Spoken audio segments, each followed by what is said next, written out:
More on this a Friday morning. Apparently it's Friday morning around here, probably a Thursday where you are, and I'm acting with far more energy than I have, so I better pull it down just a little bit, because I am still not 100%, but I'm in much better shape than I was yesterday, and certainly more than I was a couple days ago. So thank you all for being here today. Thank you all for being here yesterday as well.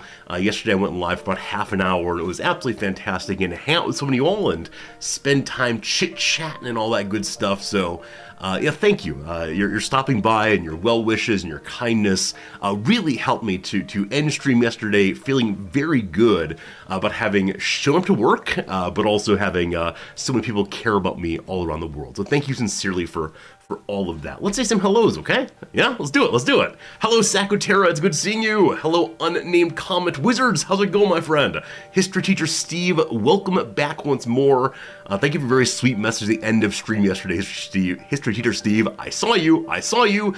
Unnamed Comet, thank you for the generous resubscription. That for 9 months. And Biff Gimbal, thank you also for the ongoing subscription. That for 44 months. Greetings and salutation 442. What does that mean? What have I just agreed to? Well, I think 442 is a kind of a formation in football. Apparently Tim Walls runs the 4-4 defense. I now know that. I now know what it means also. Whichever way. Hello, Marks of Cylon, Elsidal, how we doing? Hard Drive, welcome in. You own this game but never replayed it since early alpha. Honestly, I've never played this game. I know very, very little about it, and yeah, I look forward to learn about this game today with you all. More on that in just a moment or three. Hello, Cyber Oracle. Cyber Oracle, thank you so much for your kindness and encouragement when I was in the worst of my illness. Thank you for encouraging me to take care of myself. More on that in a moment.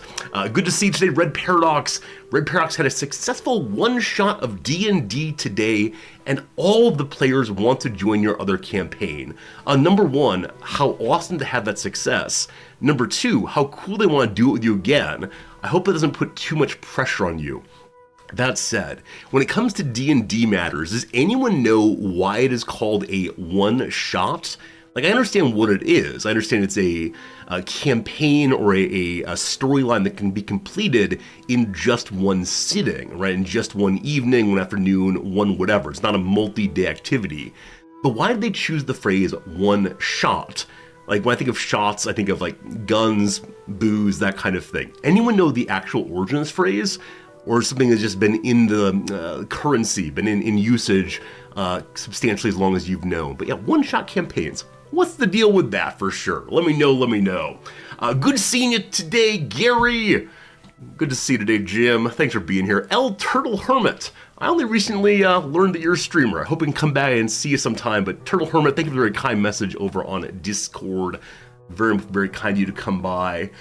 You think one shot might come from the comics industry, like comic books? Hello, Fritz. Friends, today we're going to replace the Fritz picture. Yesterday, despite being ill, I took a new Fritz photo just for you. A one-shot's a work composed of a single standalone issue or chapter. Oh! Okay, so instead of like The Amazing Spider-Man 947, instead it's a whole story told in just one book, and you don't wait for episode number 2. I see. Pamphlets, giveaways, or Sunday newspaper comic sessions. All right, so here is a little Dutch one-shot involving things I do not understand. I like that man's jacket though. Maybe not the cross part. I'm not sure if I like it anymore. Never mind. Fascinating, though. Thank you for helping me understand that one. Like a random Spider-Man buys a bagel episode. At the end of his bagel is completely done. Oh, in what's that thing called? There's a TV show about Dana, Scully, Mulder. It's not XCOM. It's not X-Men. That one. You know the one, you're typing, X-Files, thank you, X-Files. They had two kinds of shows, as I understand it.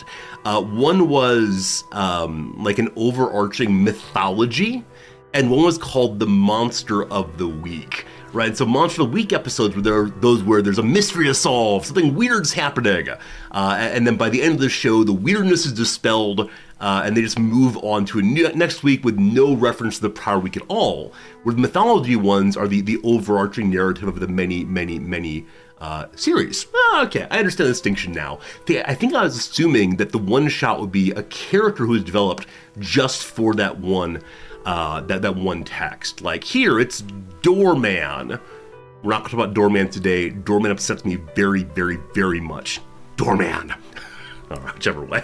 I apologize, I'm going big camera, being a little bit like clammy, I think is the word for it. Exactly, Klaus, like a bottle episode of a sitcom, like that great Fly episode of Breaking Bad for sure.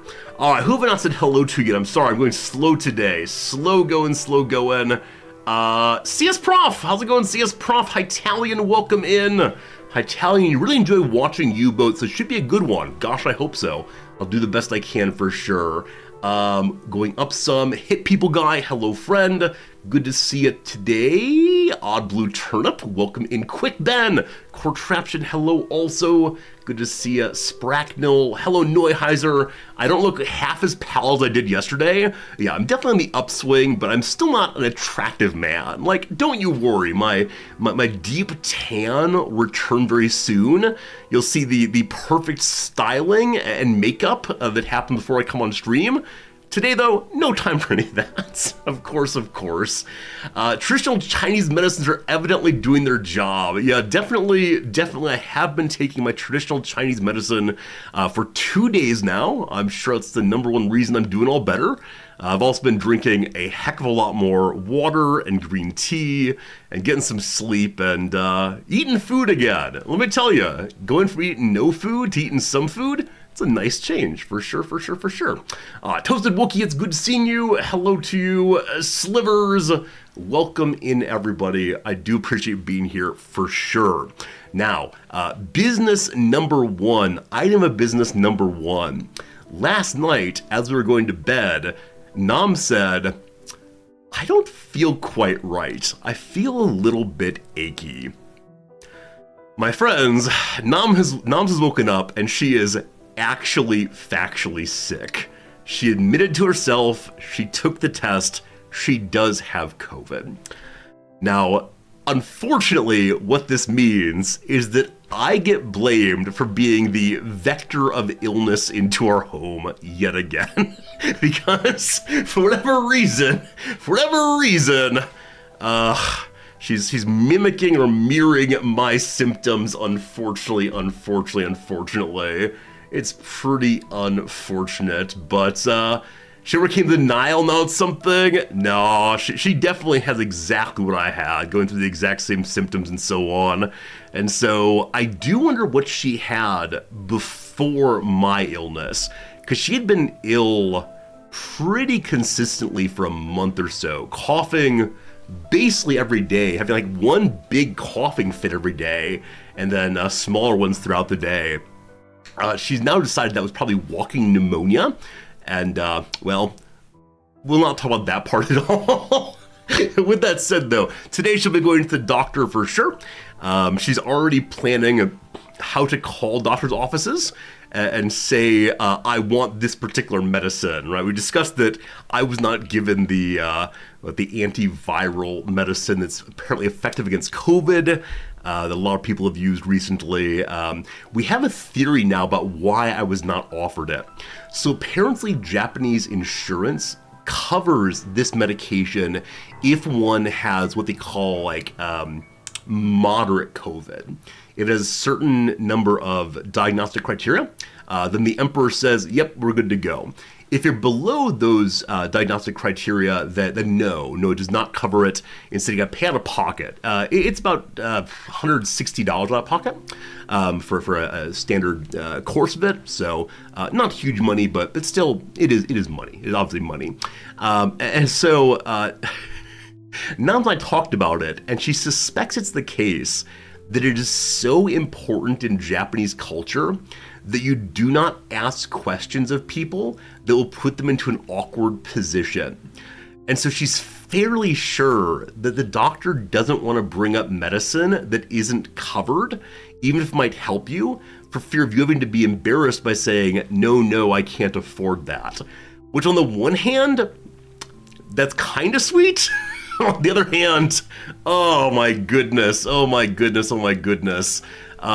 know, as an American, I want to say, like, leave the choice to the person, etc., etc.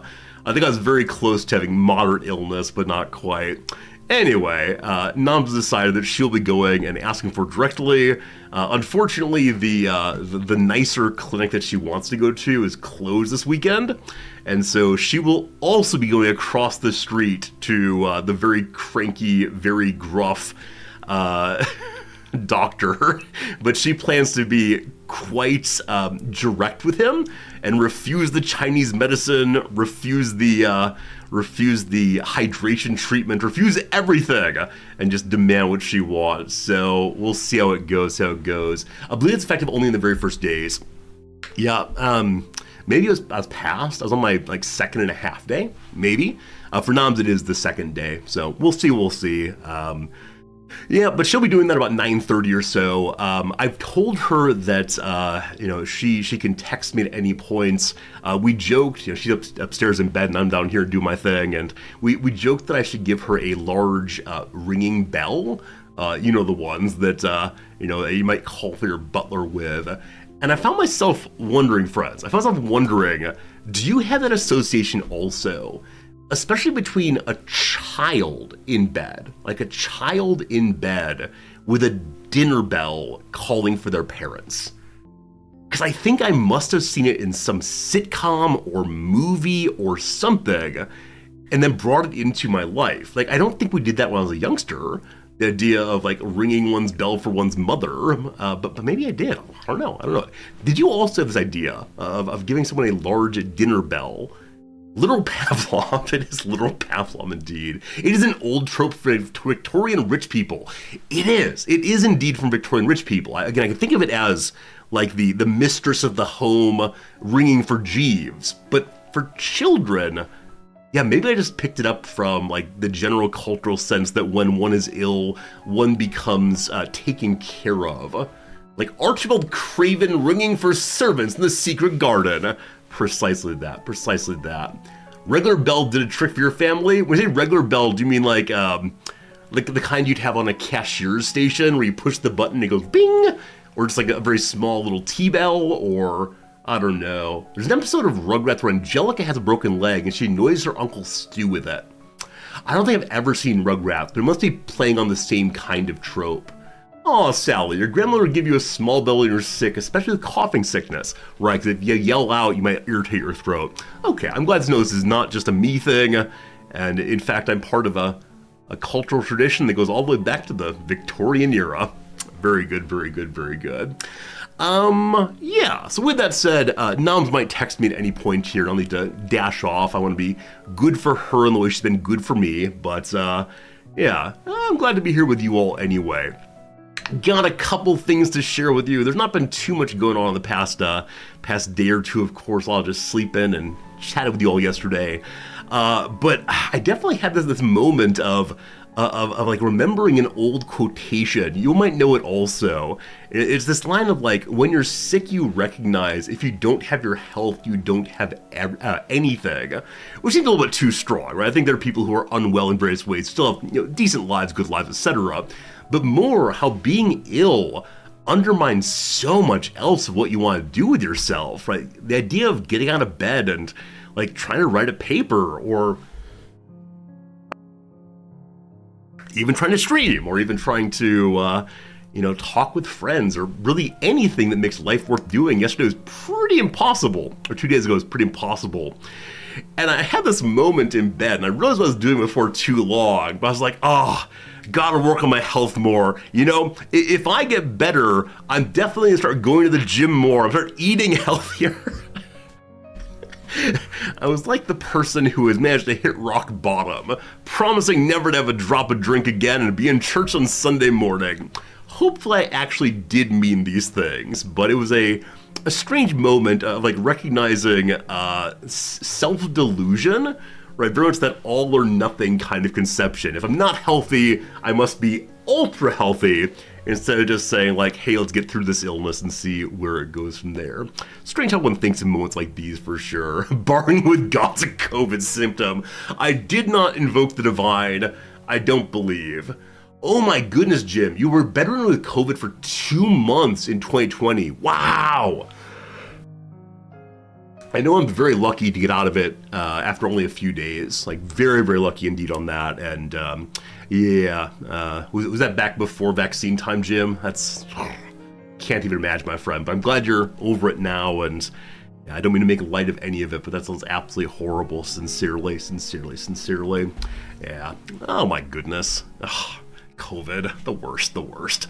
All right, friends. Hello, Sci-Fi Sancy. I'm feeling better, somewhat. I do, though, want to share with you all a brand new Fritz picture. And then also, I know many of you are tech people, so I need your help in identifying a technical solution to a technical process, or a technical problem I have right now, right? Technical problem, I need a technical solution. So I've established, as perhaps many of you have also, that a lot of the old ad blockers have not been working terribly well recently.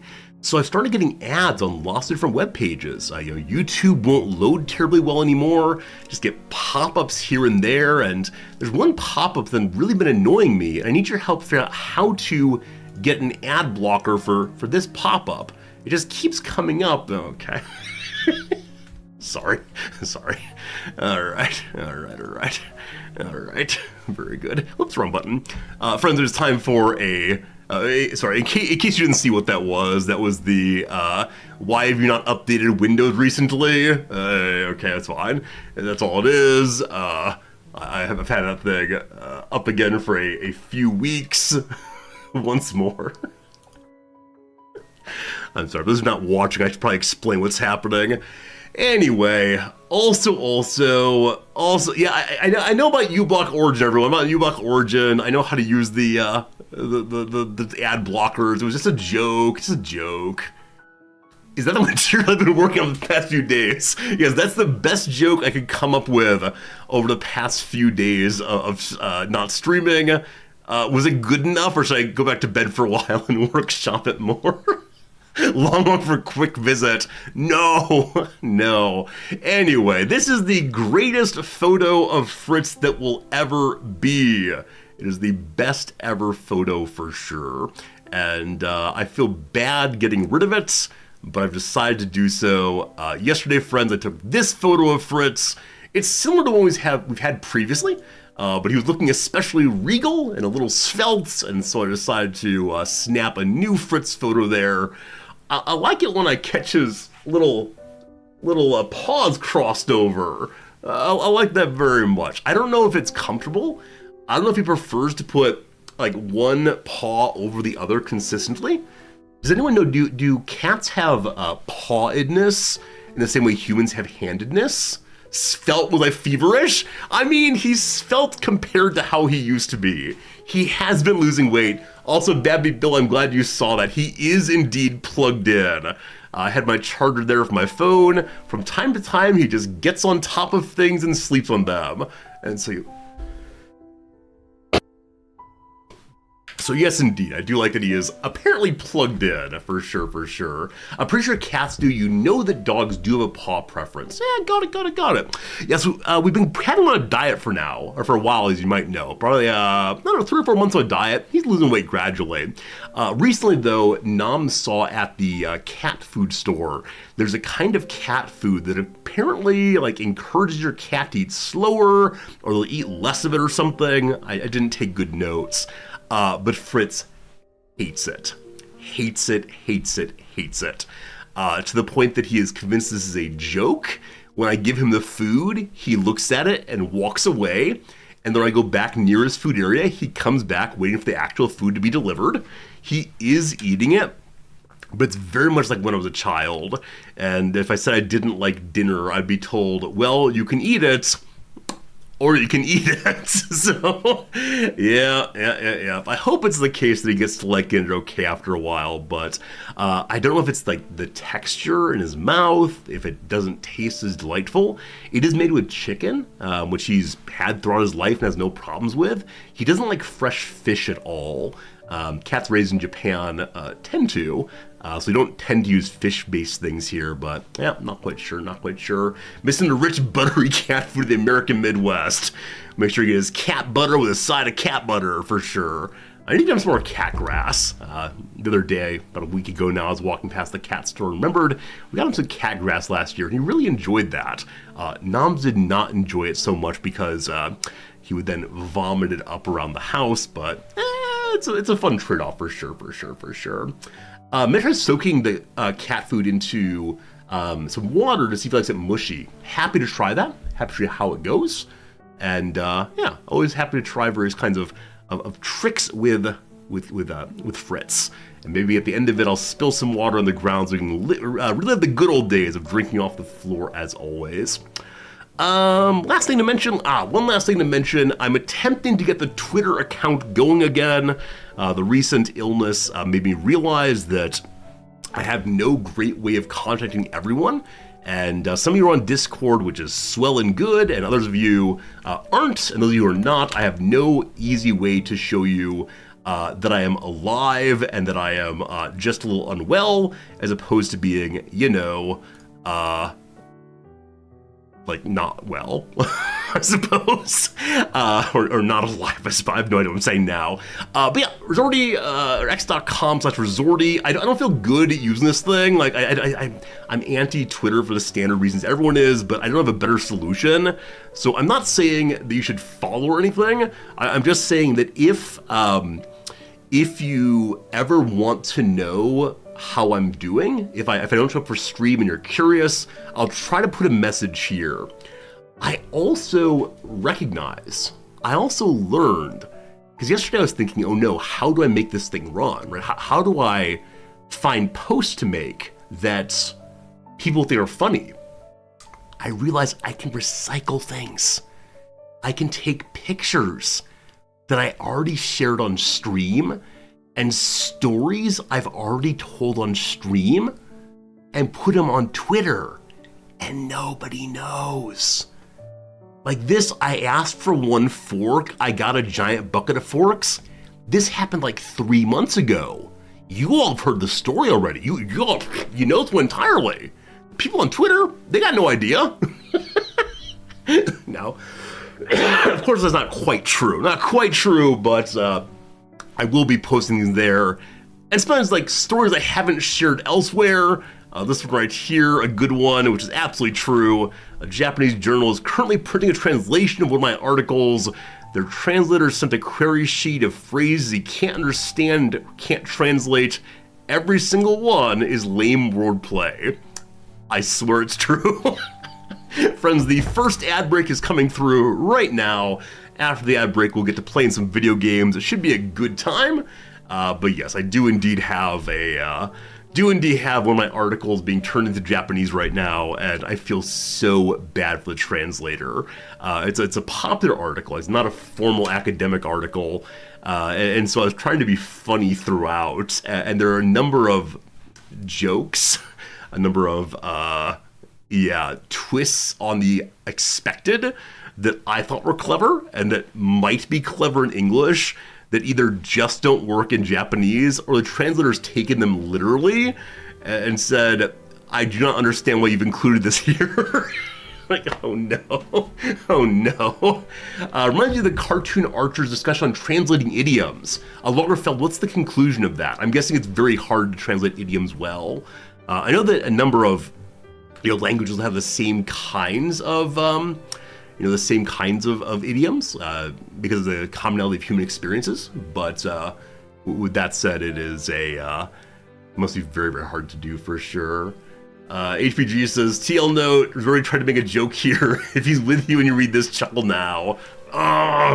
No, I've been quite direct with the translator to make it sound good and comprehensible and he can do anything he wants to do to get it there. But yes, it is very exciting that he's translating it for me. It's very exciting that the journal agreed to publish it.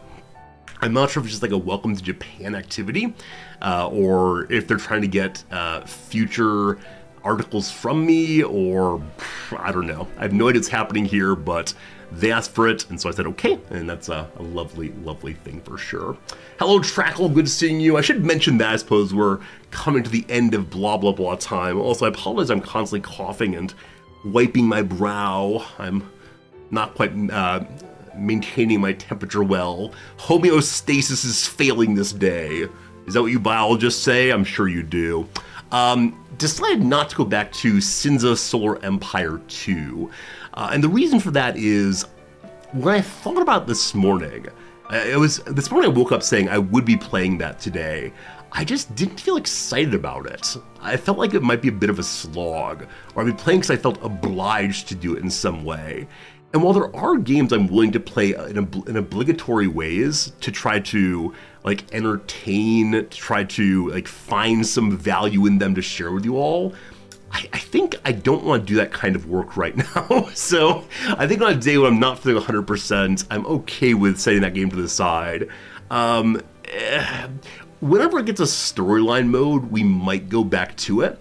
I think I struggle a little bit when a game doesn't have a story and feels to me like I don't have the tools available to make a story.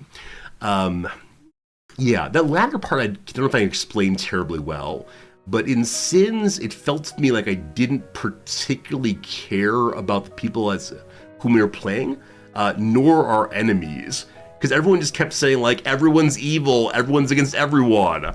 And so it felt like this kind of empty world of let's make some spaceships and smash them into each other, right? Let's make some spaceships and blow up some planets. And how about the people on those planets? Don't worry, they're not really there. Can we go do diplomacy? No, you gotta kill them all. Like, there wasn't a story there that I want to be part of. And I don't know how I can explain which stories I want to tell and which I don't, but yeah, I just had trouble finding that for me in this case. Because I mentioned in the review, like the 2 Sins review I have, if you do !Sins 2, that it's too RTS-y for me. And I'm not quite sure what that means, because there are RTS games I enjoy. I enjoyed StarCraft quite a bit back in the day. And part of that's because it did have a storyline to go along with the micro and macro play. And if you want to go on and do the multiplayer, like let's just make a bunch of ships and blow stuff up, cool.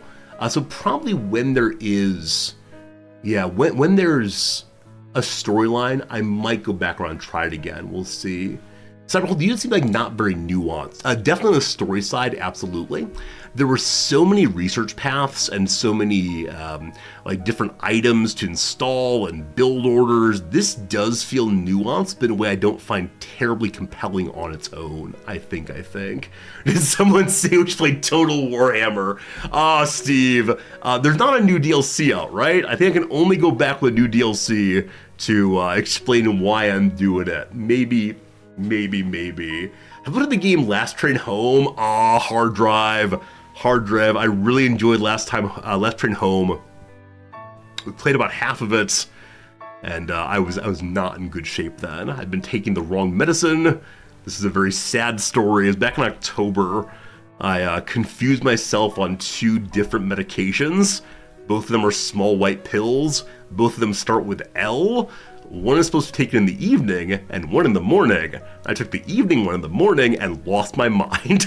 It was the worst streaming I've done in probably a year and a half or so, 2 years maybe, simply because I didn't understand what was happening to me. It was so frustrating, because it was all at once going from, like, hey, I'm having a good life, things are good, I love streaming, to getting out of bed's impossible, oh no. So it's a game I might want to go back to at some point. It's a lot of reading, which I don't mind so much, but yes, definitely the Last Train Home is a very, very cool game, and a game I really wish I'd had more time to spend with. Hey, Snoot, thank you for the sub, my friend. I love submarines, but I couldn't live in one. Claustrophobia. How are you so good at haikus, Snoot? Also, Snoot, weren't you just streaming, or are you done now? Am I live on the Snoot stream? Hello, Snoot viewers. I was just watching you before. You were playing Project Zomboid. Playing a character named Grandma, is that right? Yeah, it was fun seeing you doing some Project Zomboid, a game I always want to go back to. It's a game when I see people playing, I say, oh, I would love to do this, that, and the other thing there. Such a fun game, so enjoyable for sure, for sure. Hello, Infinite Drek! Happy to share the newest expansion for WoW has had a smooth launch today to the surprise of everybody. Oh man, I remember WoW expansion launch days. We'd all log in and the server would say, no, no, and shut down all at once. And we'd all say, well, let's log in again. And we'd all log in again. And you'd show up in the game, falling from high in the air and splat on the ground, and then the server would shut down again. It would go that way over and over again, 3 or 4 more times, until eventually they took the servers down entirely and said, well, we'll try again in a few hours. Always a good time, always a good time. I'm glad to hear it's going well. Probably shouldn't say anything more about that, but glad that WoW is serving you well for sure. Launch days are their own kind of adventure with sitting in queues. Absolutely true, absolutely true, true, true. Friends, if you've not followed Snoot yet, consider doing so. Plays a lot of games like we do. Simulation side of things, RimWorld especially, also Project Zomboid. Snoot, you can get on the Paradox games. I'm going to see you playing some Snoot Plays Victoria Economy Simulator. Gonna make the line go up? Yes, possibly. We'll see, we'll see, we'll see. All right, 2 other things, then we get to the gaming today. Anytime I say X number of things and then we get to the gaming, I can imagine some person out there going, oh, for crying out loud. I know it doesn't happen, but I just have this moment, because I always say just 3 more things, just 1 more thing, just, oh, for crying out loud. Anyway, the last things are about game selection today. So actually, when I got on the computer today, I loaded up and changed our stream directory over to Endzone 2. This is a game we played back in its original release, Endzone, and then we played it in its demo form, whenever the Steam Next Fest was, a few months ago, I guess. And they sent me an early access version of the game. I think it goes into early access in 4 days, maybe 3 days, like that. I guess I just pulled it up while talking about it. That's the polite thing to do, right? Alright, so you go here, we do Steam stuff. On Steam stuff we do store. That's upsettingly bright. Let me be a cave troll in peace. Right, Endzone 2. There it is. Okay.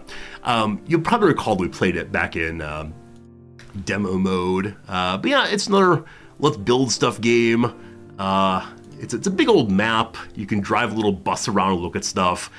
And so they sent me a key of it, very generously, very kindly, saying there's no embargo on this game. If you want to play it right this day, you can play it right this day. And so I almost did so this morning, but I think I recognized I want to give this game a go a little bit closer to when it goes into early access. Partially because I'm guessing that not too many people are looking for this game's playing right now, because it doesn't exist yet, right? It's not out yet. So probably play it closer to its release day, maybe even the release day. And so I sat back and said, well, what am I going to play? What do I play then? And I went ahead and I pulled up a little list that you and I, not you personally, but you all and I made together of games that had been recommended to us that seemed fun. And one of them came up like bright, shining amazingness. This game is called UBOAT. So I probably should have played this just after Hearts of Iron, as it is in the same era. I do not know if we're going to enjoy this game, but we get to take command of a World War II U-boat that has a flag on it underwater. It's very upsetting. It's a simulator of a submarine from a World War II era. Survival sandbox with crew management mechanics. Its primary theme is the life of German sailors. The boat is their home, but it can become their grave at any time. Bum, bum, bum. It's very positive reviews. It came out about 20 days ago, and I have absolutely no idea what it plays like. It might be very, very strange. It might be a one-day stream game only, but that is okay. Should be delightful to give it a shot. Now, I think it's part of the German Imperial Navy? I'm not sure which Navy it is, but it's definitely the Germans. And so I apologize in advance for my German pronunciation. Possibly going to be pretty bad. That said, is this meant to be played with a controller? No, I don't think so. I was wondering if today is finally the day that we can use my never before used video game controller. One of these days. Doesn't strike me as something, strike you as something that I would like. On Blue, we'll see. I like the idea of it being a home. It's the home. We'll see how it goes, though. All right. Hello, Exist. Good seeing you. Hello, Geeter Druid. I played the game while inhaling diesel fuel. I cannot imagine what it is to have one's life that constricted. And not by choice, right? Because I live inside of a fairly small house. I live in a house that does not have like a ton of windows, and I don't really go out at all. But it's by choice, right? At any point I could stop at the front door and go see things. Would it be to just be stuck in there instead? I don't know. If I'm into this game for the home part, I'll be disappointed. Oh. Is it mostly just shooting? If it's just shooting, it'd be a little sad. Hey, Popita, this is a sim light? Oh, that's too bad. I was hoping it was a sim. Well, now I'm discouraged. Friends, welcome to the next few hours where we play a game I'm not sure we're gonna like. Hey, should be a good time. I do thank you for being here. I thank you for hanging out with me. Exist, not sure if I said hi to you yet, but good seeing you. Mostly looking at a map again. Oh, that's fine. A stare at maps with friends is the motto of the stream. All right, here comes the music. Yes. Very good. Ha. Cat. So, UBOATopedia. What a great name that is. Any settings will help you all at all, namely UI size especially, or anything like that. I don't know. Any of those subtitles? We got subtitles good. That seems fine then. Let's get started. Let's see what happens. We are in the Navy. We're having some fun. All right, so there are multiple choices here of what era and ship one wants to play. Looks like there's like 15 or so of them, my goodness. At the top there we have U4, War Begins. Does anyone know if the U numbers refer to particular series of ships? Like there are multiple U4s? Or instead, is that the number of the ship? There are many U's, all the same design. U4, U5, U6, etc. They do look a little bit different, I think. Unity type is the class of the ship. So number 4 and number 616 are the same type of ship, just different numbers. Cool. I know so very, very much about this kind of thing. Hello to you, Fernandez. Hello, Potato Peddler. Good seeing you. This game was fun, but made it backward, especially harrowing escape from Cardiff. I feel like I've seen everything it had to offer. All right, we'll see. If the first level is the whole game, that's all right. We've had some fun. Now, unfortunately, because I've had the game running in the background during today's opening chit-chat time, it's gonna be live being played for more than 2 hours, so I can't get my free refund, unfortunately. Oh well. Here we go. Fresh out of the Duchewerk shipyard in Kiel, U4 joins the young Kriegsmarine as one of the first Type 2A U-boats. This compact design offers maneuverability and stealth. A full-scale invasion of Poland has begun today in the early morning. Will Poland's Western allies now declare war on German Reich? Everybody among the submarine crew is nervous about the future. The Kriegsmarine submarine forces are currently modest, to say the least. On top of that, Britain's Royal Navy is confident their new sonar technology lessens the threat posed by enemy submarines. Despite all this, the commander of the German U-boats, Karl Dornitz, believes that U-boats may have a key role to play in case of a broader conflict with Western powers. I wanted his name to be Carl Donuts so badly. Sounded pretty good. Number 2, this, like I said, should have been what came right after Hearts of Iron, because we were definitely playing the other side of things we played. Also, seeing British Royal Navy reminds me, yesterday when I was not feeling terribly well, I went down a very long rabbit hole of YouTube videos. First, I was listening to covers of Wheatus's Teenage Dirtbag over and over again. Great fun. And then eventually we got onto recordings of rural Britannia. I'm not British, but man, I wish I were. There is no greater naval anthem on Earth than Rule Britannia. I know very few of them. Anyway, here we go. We're at the port of Wilhelmshaven. Williamshaven, I assume, not William Shaven. I am not. Okay, anyway, here we go.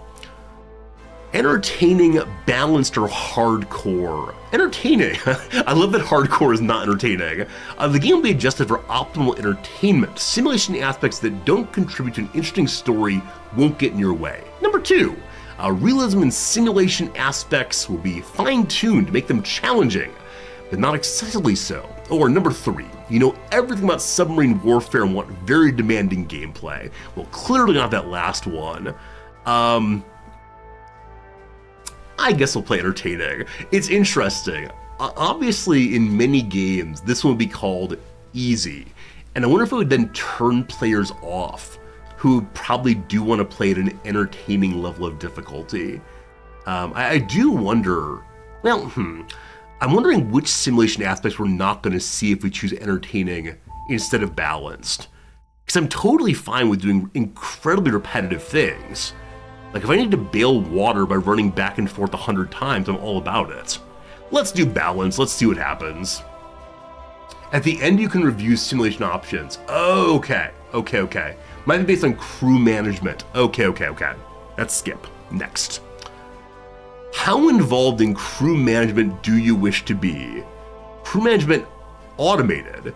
Intermediate, the crew require attention, but some corners will cut to remove complexity. Or, like real people, your crew requires some attention in order for them to do their best, but you can reap extra benefits if you address their needs. I mean, I want to do the home stuff so very much. So yes, we're definitely going with this. I am resorty in human resources. Here we go. Realism is 48%. We do want tutorial. I hate to get rid of the authenticity of having people yell in German, but I myself would not be able to understand the vast majority of it, so let's take the ego if you would. Save mode is normal, or ports only. I'm okay with normal here. Math might be involved in this difficulty. Hey, I can get my protractor. More I can do it this way. Hey, math people in chat, do this calculation. Blue, you want it in German? You want it in German? All right, team. Here, I'll let you all have the choice. I'm largely cool either way. Language preference? German or English. Nothing really rides on it. Please vote now. All good, all good. All right, so... Economic difficulty controls how expensive and sparse various goods are. The higher the setting is, the harder it is to keep a positive balance during resource shortages during later stages of war. What? Resource shortages? Never. Hardcore aiming mode. When enabled, your crew will never compute torpedo solutions for you. Why is it called torpedo solutions? Oh, we are doing math, aren't we? Oh boy. Since I opted to run the crew, I may know what they're saying. Can you gesture? Can you gesture somehow to show me? I love it. Flood, or that's food management.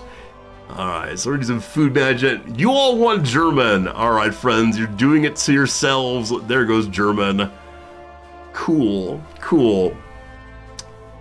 We'll learn some fun German words together. I'm sure lots to worry about here. I'll go ahead and just accept it here. We'll see what happens. It's gonna be a good time. There are so many things going on here, friends. Achtung, baby, that's all we need. Don't worry, don't worry. Customize the skipper. Oh, this game unfortunately doesn't have a take a webcam image yourself to be Captain Resorty. What voice do we want? Dafür haben wir trainiert. Wir werden das gemeinsam durchstehen. Cool. Los geht's, Männer. Lasst uns einige Schiffe versenken. Bleibt ruhig und konzentriert, Männer. Wir schaffen das. Auf Gefechtsstationen. Anlauf beginnt. So, should I make it louder? I think the voices might be a little quiet underneath all of that. Let me make a modification so you can hear the voice a little bit more. One thing I also worry about might be that the game itself might be a little dark. I'm not sure it actually will be dark, but I do wonder a little bit. If we're like in the black of night, working our way through a submarine tube and so on, through a periscope tube, you know, will you all be able to see what's happening? Will I be able to see what's happening? It's all very confusing. Okay, modify this. Trying to make it just a tiny bit louder for you all. So I can hear just fine, but I hope it's a bit louder in the voice now, we'll see. If it didn't pick darker night, it's all fine. Okay. Good to know. Good to know. I'm looking for a setting I'm not able to find right now, which I know is super good content. But if I can't find this setting, hey, there it is. All right, so there's a limiter on the audio overall, so it never goes above my voice. Today I'm ready to be have my Germans yell over top of me. We'll see how that goes. I should get a little bit louder in a moment here. Let's see now. Als eingespielte Mannschaft werden wir dem Feind zeigen, wozu ein U-Boot in der Lage ist. There he goes. Is that a little better? Can you hear it more? Voice number 2. Dafür haben wir trainiert. Wir werden das gemeinsam durchstehen. Then deeper.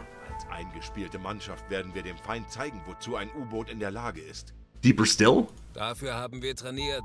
Wir werden das gemeinsam durchstehen. Wonderful.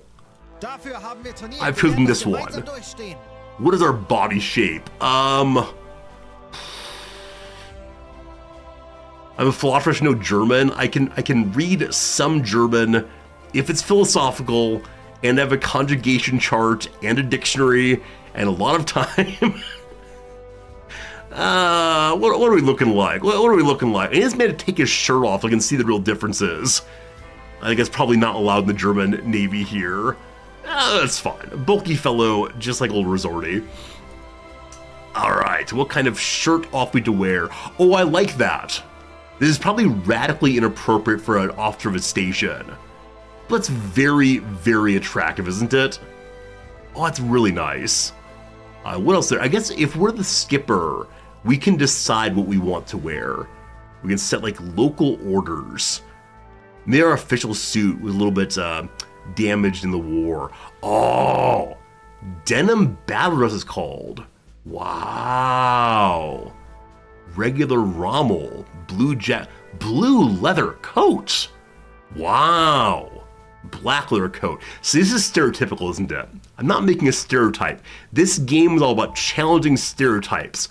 Our U-boat is going to ally itself with the British. That is the goal of the playthrough. What is that? This man has an interest in the zebras and in some discos, I do believe. There are lots of shirts here. I wonder if all the different people will have all of these different clothes on. Party in the captain's cabin, if you please. A little lumberjacky there. All I want to do is go hiking in Canada. I can customize the officers also. Oh my goodness, that's all a little bit much. All a little bit much. All right, the one that I saw and said I want, I'm gonna go with. That's good old Grandpa Resorty, there you go. What pants then? Wait, after all those choices, on tops there are only 2 choices on trousers. Do you want braces or a belt? We can't see the braces, so sure, that's fine. All right, what's our accessory? The sunglasses, the pipe, the nun, the round glasses, aviator glasses, black eye patch, brown eye patch, or binoculars. I'd like to have the round glasses. Oh, that's all me, that's good. But then what else? I think we're gonna go with the pipe. That feels appropriate for me. We don't actually smoke it, we just chew on it constantly. And then what kind of hat do we want? Wow, again, tons of hats. Now if I choose none, may I have hair?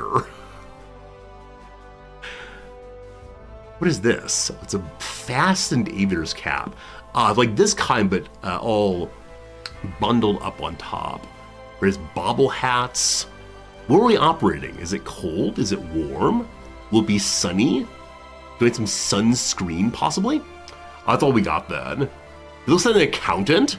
This is how, I mean, other than the pipe, this is how I dress when I'm not streaming. do I look like an accountant? How dare you? How dare you indeed. I guess the skipper's cap makes the most sense, yeah? That seems sensible enough. We're in the North Sea, very cold. All right, very good, very good. Hairstyle. Does it matter with the hat on? It does a little bit.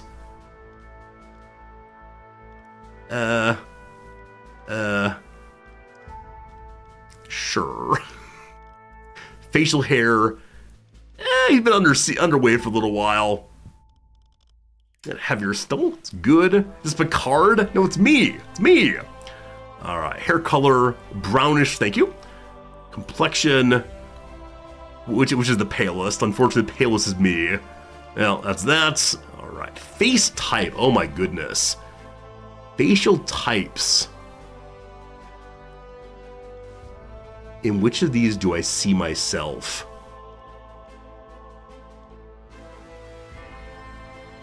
I think because we started with 13, I'd already said that's me, and so we're stuck with that one. Friends, I give you your skipper. Klaus Graf. No, what's a German form of Resorty's name? Riz Zarathustra. Riz is fine, I think. Wolfgang von Resorty, Rolf Zorty? Oh, it's all very good. I like Rolf Zorty very much. He is 16 going on, or he's on 19 going on 20, whatever it is. All right. Thousands of young, brave enlisted in the Kriegsmarine enticed by adventure and ideology, etc.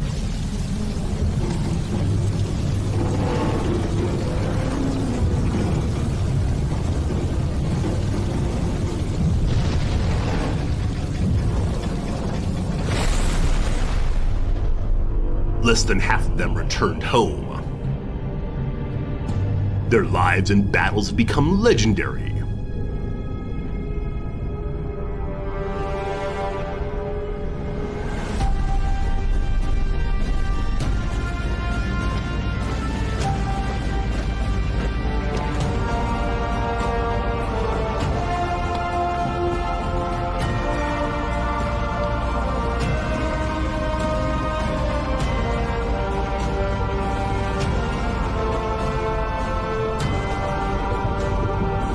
U-boats.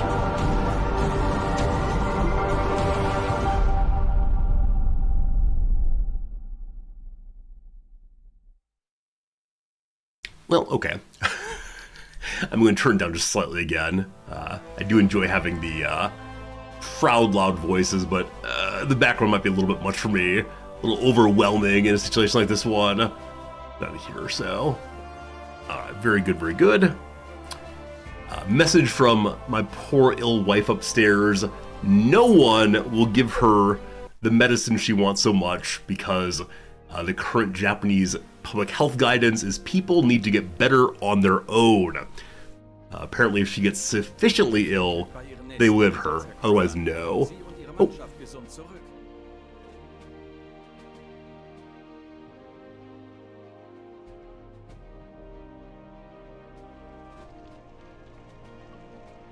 This is a quick tour, it looks like. Not a lot of room in here. Captain, before you go on the first patrol, I recommend you undergo training They'll pair you and your crew for the fight. All right, very good. Oh, Dog, that's a good question. Let's see if they tried that. Have you tried... Oh, no, I should say. Dogberry asks, there will be more talking with Nom today than usual as she is not well at all. Says, have you tried... That says, babe, you tried. Don't you be hitting on my wife. Do you know who I am? I'm sure if I'm going to laugh out of that one, and thank you for it. They said if I don't respond to fever medication and the rest, let them know. Of course, these new meds need to be used in the first 3 days. Oh well, oh well. All right, so we're going to do the basic tutorial now. Click on the highlighted officer of the port to start a conversation with him. Ihr Verbindungsoffizier, die Befehle vom BDU weiterzuleiten. Wie kann ich Ihnen behilflich sein? The officer you talk to is an intermediary between you and the Kriegsmarine headquarters. You can choose an assignment for yourself or assign your authors to different tasks at the headquarters. Alright, so we have a whole bunch of buttons here. Number 1 is, are there any orders? Number 2, the crew needs training. Number 3, I want some favors. Number 4, the crew needs a break. Number 5, let's change our flotilla. Number 6, let's go away. Alright, number 2. Dies sind aktuelle Einsatzbefehle vom BDU, streng geheim. The officer you talk to, same thing as before, I apologize. Training number 1, resupply. On this screen, you can choose a training mission to explore the nuances of the game. If you're playing for the first time, it's recommended you complete the missions in order, from first to last. Alright, the tutorial in Sins of a Solar Empire 2 took us 2.5 hours to complete. And most of it was reading. Let's see what this one takes. Number 1, training resupply. The training assignment explains the basics of preparing the boat for a long-range travel. Duration 5 minutes. This tutorial uses section view to explain various subjects. As such, section view will be allowed for the duration of the tutorial, even if disabled in the realism settings. Okay. Sounds good. Let's start the first introduction mission right now. It's already highlighted, so push the button below. Boop. Before starting a patrol, as captain, you must ensure your boat is properly prepared to go to sea. You must provide adequate provisions, fuel supply, and equip the boat to fight. You can provide all these things by talking to a warehouse clerk. Click on him to start the conversation. Benötigen Sie, Herr Offizier? So after the opening video, the gameplay has gotten much quieter than previously. This is the never-ending trouble of what volume will the game have. Alright, hopefully good now. Die Lagerbestände an. Show me your things, please. In the port warehouse, you can buy and sell goods to get your boat ready to put to sea. Wait, I can sell things? Wonder how I'll find things how to sell. How to find things to sell. A little piracy, perhaps. On the left side's a window with goods available in the port. Note the series of tabs next to them. Allow you to choose a category. Your current budget is displayed up here. On the right side's a window of the boat's storage. To buy or sell, right-click or drag. We can do all that. First, we need enough food. Click a highlighted tab to browse the food available at current port. Wow! So we currently have preserved pork and canned bread. I've never had canned bread, but I know it's popular as part of disaster preparation kits here. Like it's a can, like a can of beans, and inside of it is bread. It is canned bread, and then preserved pork also. All right, so I have 6,000, is it Reichsmarks? Is that what I've got right now? Something like that. We can get sausages, we can get veggies, exotic fruits. Whoa, whoa, whoa. We know full well about scurvy, and so we're going to get some exotic fruits. I don't know how many people I have with us. Exotic fruits bought. Hope it's enough, we'll see, we'll see. Didn't know canned bread's a thing. Yeah, let me pause here and pull it up. It's a standard resorty stream, so we gotta stop at every single moment of whim and see what exactly things are. Canned bread. There it is. There it is. Yep, It's a can. It has bread inside of it. Canned bread. There you go. Not sold in Canada. Yeah, I didn't know about it until I moved here to Japan. Yeah, I'm assuming it is sold in the US, but I don't think I ever saw it and knew what it was. You'll see that all the YouTubers here are holding it at distance as if they're very confused what it is. So, there you go. A New England's finest, B&M. Yeah, there you go. This is the German version of the same. Roggenschrottbrot. That's great. That's great. Just like Grandma made it. Fantastic. All right. So now we need to get some fuel. We're going to the water with pork, bread, and fruits. Perfect. Completely refuel our ship. Okay, I see. So we are already completely refueled. So we hit the refuel button. I must also ensure the U-boat's armed well enough to attack the enemy vessels. Click over here. Done. Oh boy. Hopefully they're all exactly the same thing. Or else I have no idea what I'm doing. Oh boy. Alright, they're different somehow. So, different speeds, it looks like. These are free, I see now. So some of them are free. Others cost bonus dollary dues. We're aware of some issues with this design. Torpedoes on the impact AZ setting must hit the target at an angle close to 90 degrees to explode. Launch torpedoes on the MZ magnetic setting may explode on their own before they reach the target. Great, thanks. It looks like the ones that cost a little bit more have higher speed and the same range. Am I going with like genuinely 2 weapons, that's all? I'll buy the more expensive one, I guess. Wow. So we really have 2 torpedoes and that's all. I think I've probably played too many games where ammo is infinite. Is ammo the right word here? Is torpedo a kind of ammunition? After ordering new goods at the warehouse, loading them on the boat begins. It's not an instant process and takes some time. I do also have torpedo storage. Cool, thank you, thank you. But the people have to like carry them over, right? Got it. Click this button to skip the wait. What do you mean? This is a simulation game. Like I spend the next 18 hours having a drink, trying to fall asleep on stream. Understood. All right, skip for now. The U-boat's off duty for 18 hours. I hope I have a way of telling the men to go have a nap. Good work with completing the last training mission, Captain. I recommend you hone your skills further and start the next one. Mission accomplished. Next up is this guy. Okay. More training, thank you. Number 2 is called Travel and Diving. This training assignment explains how to travel and the basics of diving the submarine. It takes 15 minutes.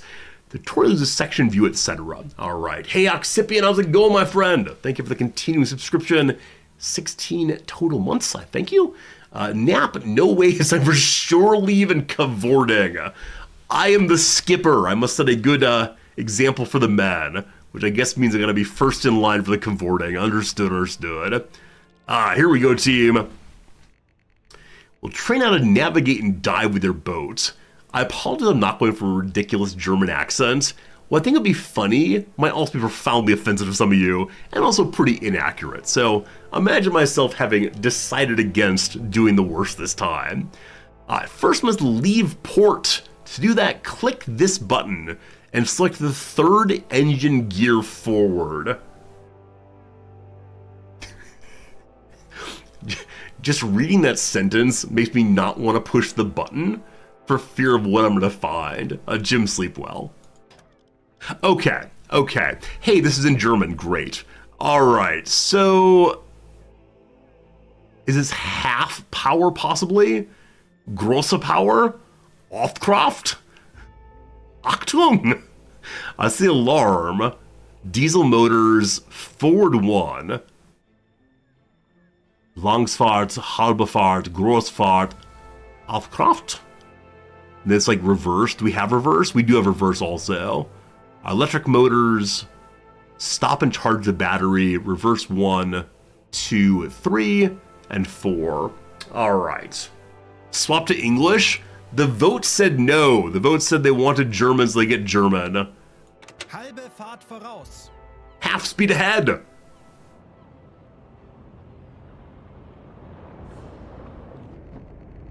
I didn't know we were facing in the right direction. I'm very glad that we were told what to do. Very good. Now open ye the map. The in-game map allows you to plan the voyage ahead. As you can see, your crew automatically set a route to leave the port after you're undocked. Thanks, guys. Appreciate it. To test the diving capability of the boat, we need to travel to a more remote location with deeper water. We are the Blue Water Fleet. I marked a good spot for that on the map. To set a course location, simply click on it with the right mouse button. I was absolutely ready to get the protractor and compass and start drawing. Right click. Boop. He's gotten so quiet. Having set a course for the boat, we now must wait for the boat to arrive at the destination.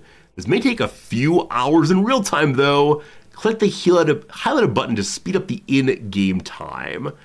So time compression is 1248 all the way up to 15,000. I'm used to games I play having 3 speeds and a pause. This thing up to time compression of 15,000. I mean, I guess if you're trying to cross over the ocean in a single gameplay session, makes sense you might want to speed up a little bit. Alright, I push the button. My people are telling me things. Can I find myself? Where am I? This says speed 48. Is this my depth? So I don't know the meter marker where it was, but unsure. Takes a while to sail the Mediterranean. I suppose you're right. We're up in the North Sea right now. Man, how striking is it? In this game, they did a great job of ensuring that one's eye is drawn to the oceans, as opposed to the land masses. For a very brief moment, I saw the North Sea here as a landmass, and thought, oh wow, this must be set in a fantasy place. We're in shallow waters, captains. Over here we can see watch out for shoals. Our boat's buoyancy is 90%. Visibility 92%. So visibility is my visibility relative to the world, not my ability to see other things right now. Hello, Matthew. Doing well. How are you? After you leave the port area, you can use more powerful time compression buttons. Click the highlighted button to quickly arrive at destination. Is this the only view I have for traveling? I was kind of hoping I could like march back and forth inside of the submarine and curse the men a little bit. All right. So we're speeding up for now. Look at us go. Mere kilometers to go. So make a little turn. Boop, boop. And now we're heading out here, out to just off the coast of Norway. What year is it? What's the state of Norway in Re-Mi? 39! It's 1939. If you click the map button again, it'll put you in the sub mode. Oh, wow. Oh, that's upsetting. And some poor person's head stuck out there. Wait, how do I...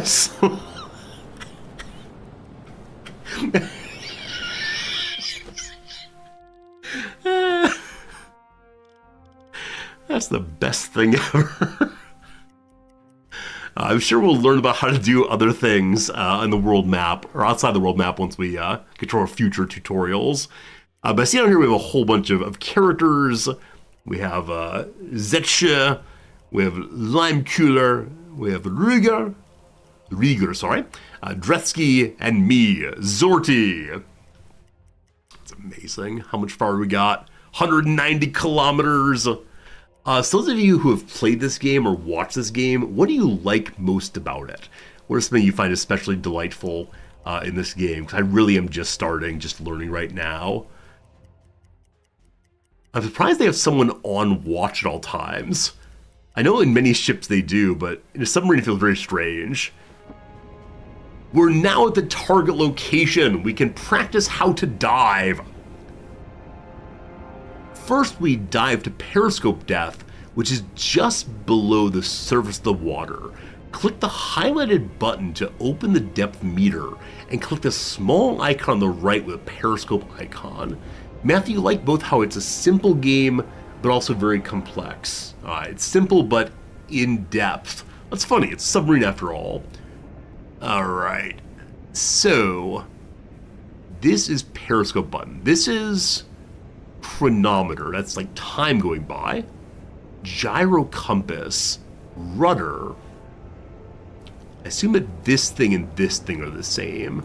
For now though, here's the dive thing. You've played several other sub-games, there's aptly lots of staring at maps. Absolutely, good seeing Game Urchin. Alright, so this button is deck awash, service ship. So does deck awash mean that the wooden part of our boat, the deck, is covered in water but nothing else is? And then periscope, I assume means we're just below the water but can peek our little head out to sea. Then there's crash dive to maximum safe depth.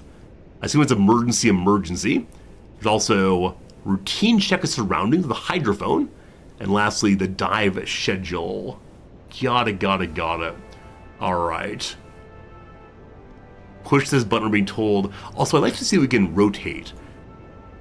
How else do I rotate other than just going to the edge of the screen? A and D does it also. Very cool. And this is the first sub-game I've played since probably the 1980s. There's some Seawolf game or something I played back then. Anyway, periscope depth, let's go! Auf Seerohrtiefe. Get inside. Oh, it's me! That's me! I'm the guy staying outside day and night. Oh, can we watch like the hatch being sealed? Oh! That is so cool! As you zoom in, the sides come off. No one tell the allies.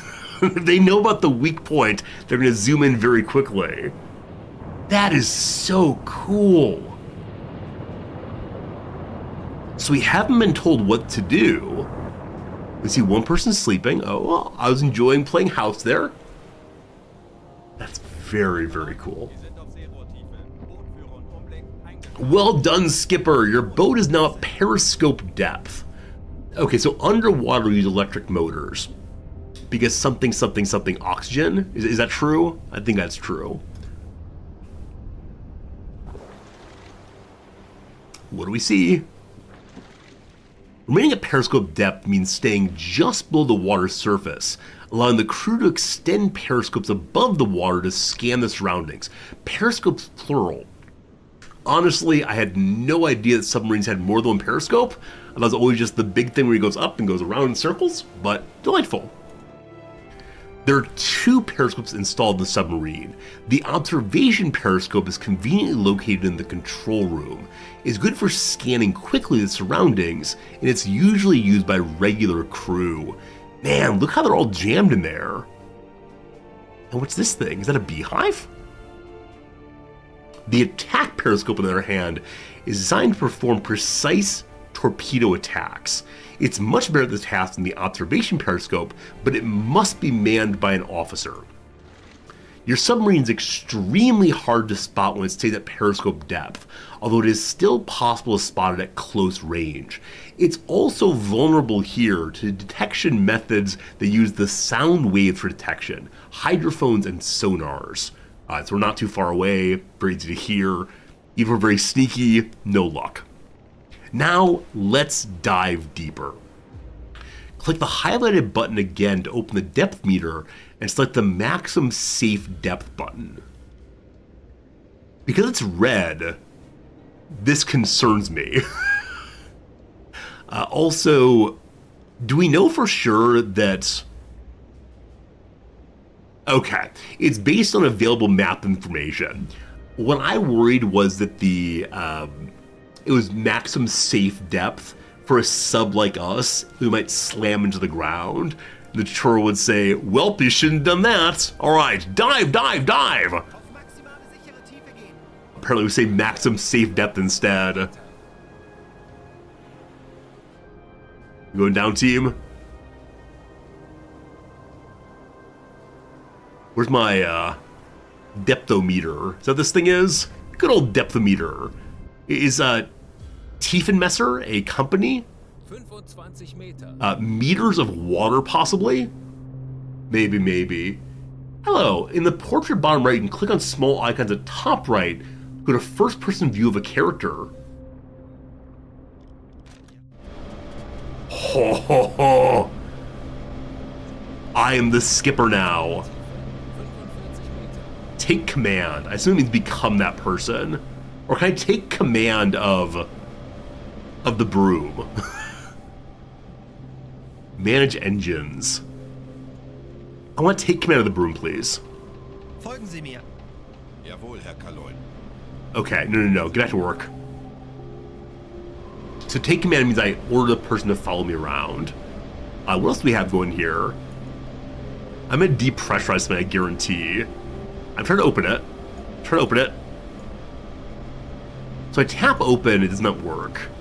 If I hold open and pull, nothing happens. We should be focused on the maintenance of the ship. This is the head, I assume. Friends, what's the German nautical word for the toilet? Is it broken? Is someone already in there? Anyway, alright, so this is the officer's bunk. We sleep here together. And then this is, oh, we're now more than 100 meters below the surface. Pressure outside 11 atmospheres or more. This submarine was built to handle such pressures indefinitely, but going deeper than this comes with a risk. Is that what I'm seeing here? 105 Meter. This shows our current depth possibly, or pressure possibly? Our pressure function is called the door to wiggle. As a rule of thumb, the deeper you dive, the easier it is to hide from enemies. Your boat also becomes harder to hit with anti-submarine weapons. Staying underwater comes with problems though. If you remain underwater, there's no way to ventilate the ship, and air quality will become worse with the passing of time. You can always check current air quality by looking at this indicator. Oh no, I'm getting in trouble for being in this view. How do I get back to the I'm in charge view? Here we go, let's do it.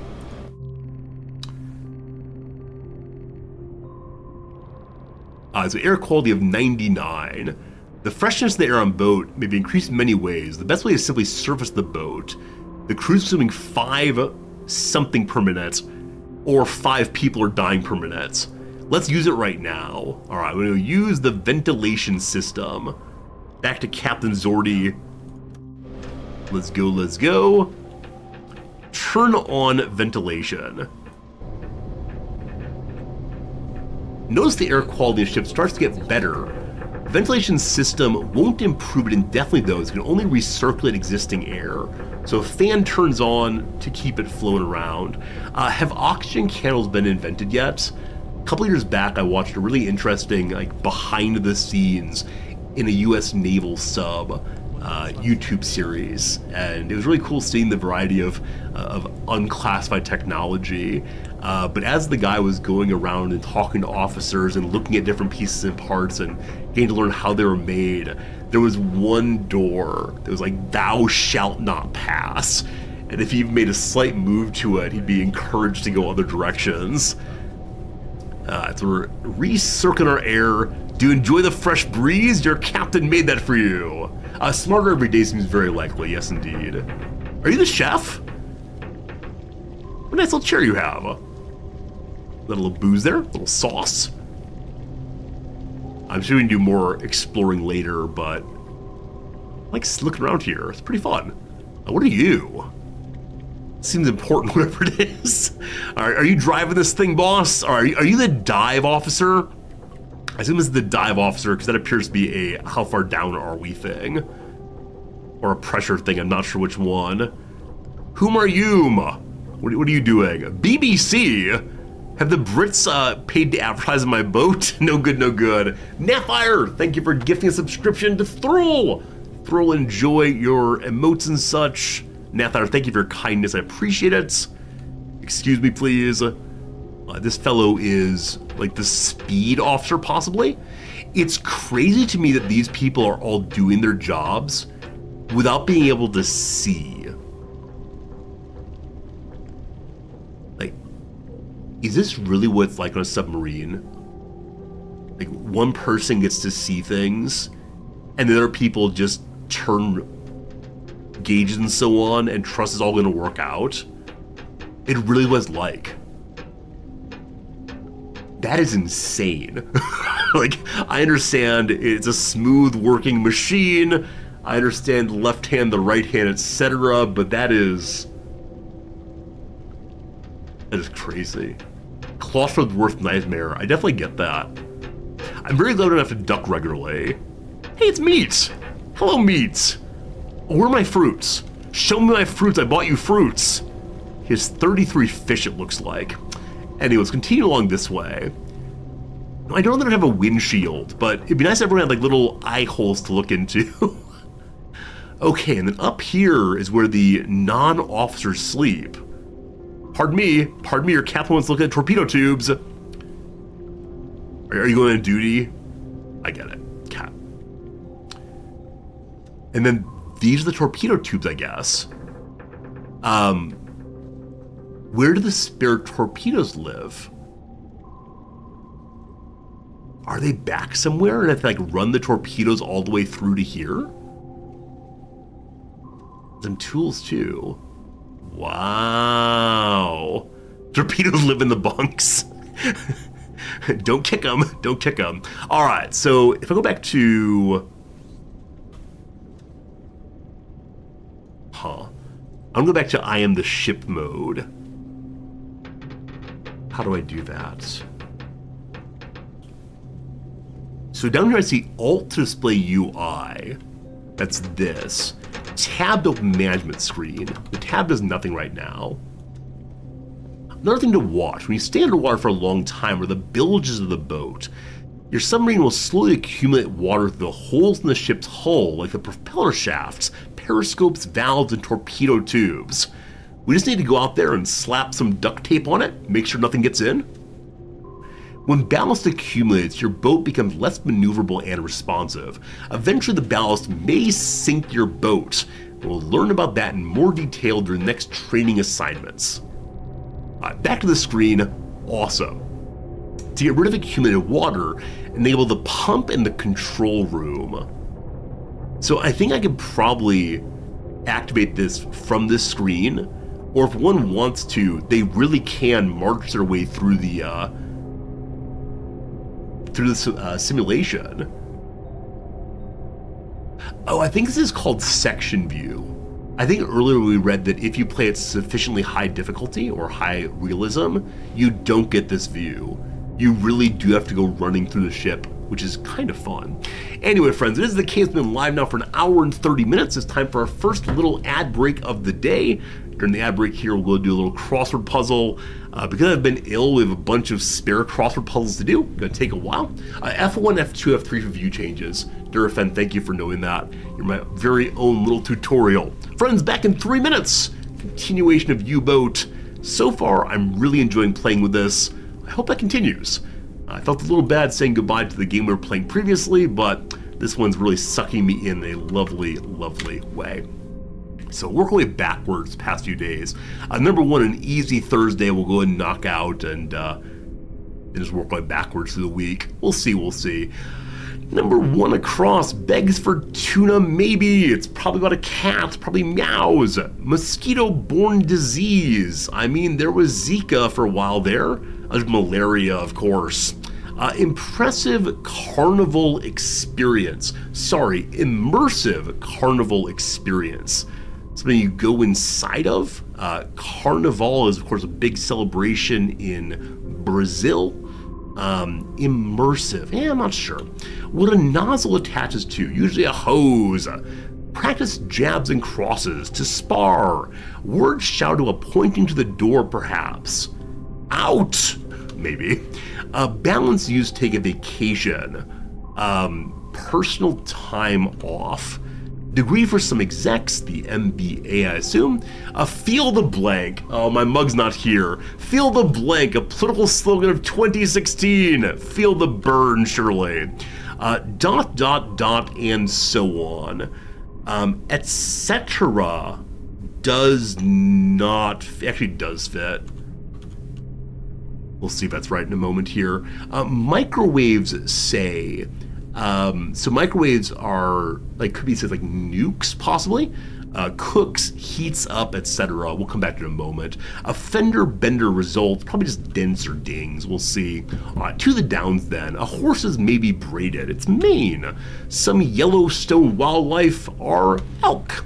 They may be rolled or steel cut oats. Crinkly candy bar discards, wrappers. Subject of such tribute albums as Tony Bennett's Perfectly Frank and Trisha Yearwood's Let's Be Frank, Sinatra. What might be right under your nose, a mustache. Ohio City, south of Cleveland, is Akron. Wasn't sure of is doubted. So Dunk Tank is the immersive experience. Love it. Poet of the Odyssey is Homer. Just when you think you've blanked it all, seen. Wagers is bets. And lastly, bit of body art briefly is tat. Woo, very good, very good. King Ponto, thank you, my friend, for your continuing subscription. I appreciate that. How goes the Kriegsmarining? I'm really enjoying myself so far. It's being a very fun game. We're only a little bit into it. We're in the tutorial, and so we're getting a initial start on this thing, and yeah, it's good though. Ponto, thank you for hanging out with us. Thank you all for hanging out with us. Anytime I play a new game, I'm not sure y'all are going to enjoy it, but it seems like you are enjoying it, and gosh, I appreciate that. Alright, we got about a minute left on the rest of the ad break, so we'll go ahead and try to continue working backwards and see what's what. Hey Avatar, good seeing ya. Alright, share some gossip. Spill that tea. Share some gossip. Diss, I have no idea. Diss seems negative though. Oh, probably dish. Dish. I accidentally cheated, so I'm gonna go ahead and finish this part off. A British sci-fi series whose lead role has been played by 15 different actors. Doctor Whom. As a tribute to, in honor of, I assume, word after fashion or thesis. Statement. Scorching, it's hot, hot, hot. Appropriately named The Amazing Spider-Man director Mark. I have no idea. From just the clue, I'd say Mark Webb, because it's Spider-Man. What's the down, though? Gleeful shout. Wahoo, possibly? What's the across here? A cookie that may be twisted apart. Friends, Oreo is in the puzzle. Ding, ding, ding, ding. Oreo's in the puzzle. I've considered making a couple of small modifications to the stream. Number one is tomorrow's stream, the Saturday stream, putting up a speedrunning background for our attempt to do the fastest possible crossword. Because it is a speedrun on Saturday's normally, but then also finding some ways to like silly jokes when it comes to the crossword, because I know occasionally it drags on. There are repeated clues like the Oreo one, but we're working on it. But thinking also about, during the intro with, here's Big Resorty and so on, having on like one side or the other a chat box so that you find folks can see yourself on stream while we're having chit-chat time. Surely not during the main game, though. The main game is what they call a clean presentation for sure. Exactly. Needs a split timer of like when you start the downs, when you get the crosses. Done. It's great. Time to worry about getting rid of accumulated water by using a pump to throw out the bilge.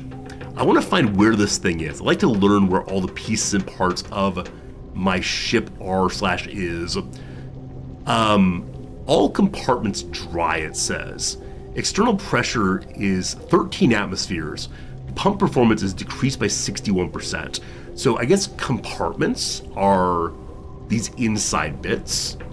I was thinking about that though. Like if there's water outside, then pushing our water outside would be harder. So if it wastes more energy or what. Anyway, pump online. Well done. The pump slowly pumps out the water from your compartments. Do the dials not move? All I want are moving dials. Please note, the performance of the pump is correlated with the pressure of the water outside the boat. If we're deeper than 100 meters, it basically doesn't do anything useful. I think we're at 120 or 150. We must move to a shallower depth to get rid of the water. Man, also I'm hearing the creak. I'm guessing the farther back in time one goes, the more often one hears creaking in one's ship. That must be something that takes some getting used to. I cannot imagine. Like, this is my home, this is where it lives, oh gosh, it might fall apart at any moment. Oh man, playing this game, even for an hour so far, I have so much more sympathy for submariners than ever before. My uncle, is this true? Yeah, my uncle did work on a nuclear sub for a time. I'm not sure what he's allowed to talk about. He's been very reticent about it. But now I want to talk to him. I want to have a discussion and say, all right, uncle, I get you now. I know you served on a sub for 2 or 3 years. I played a video game. All right. Let's get back to the surface. Click the depth meter button and select the surface preset button. So I thought this maximum dive would be bad for the ship. There's no warning. I mean, that's red is what concerned me, but apparently diving is safe. Also at 122 meters. Should I move to Imperial for you all? How many feet is that? Up we go.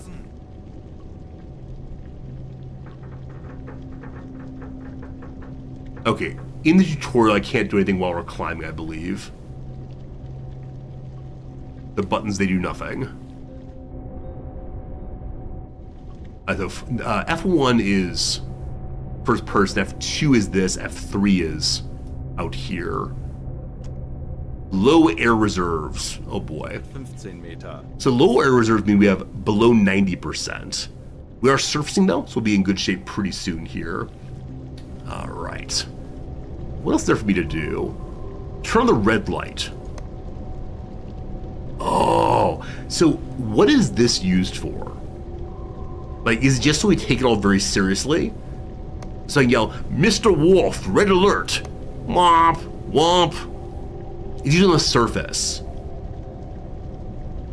If we don't use the red light, does like our normal white light, yellow light, make it easier to detect us?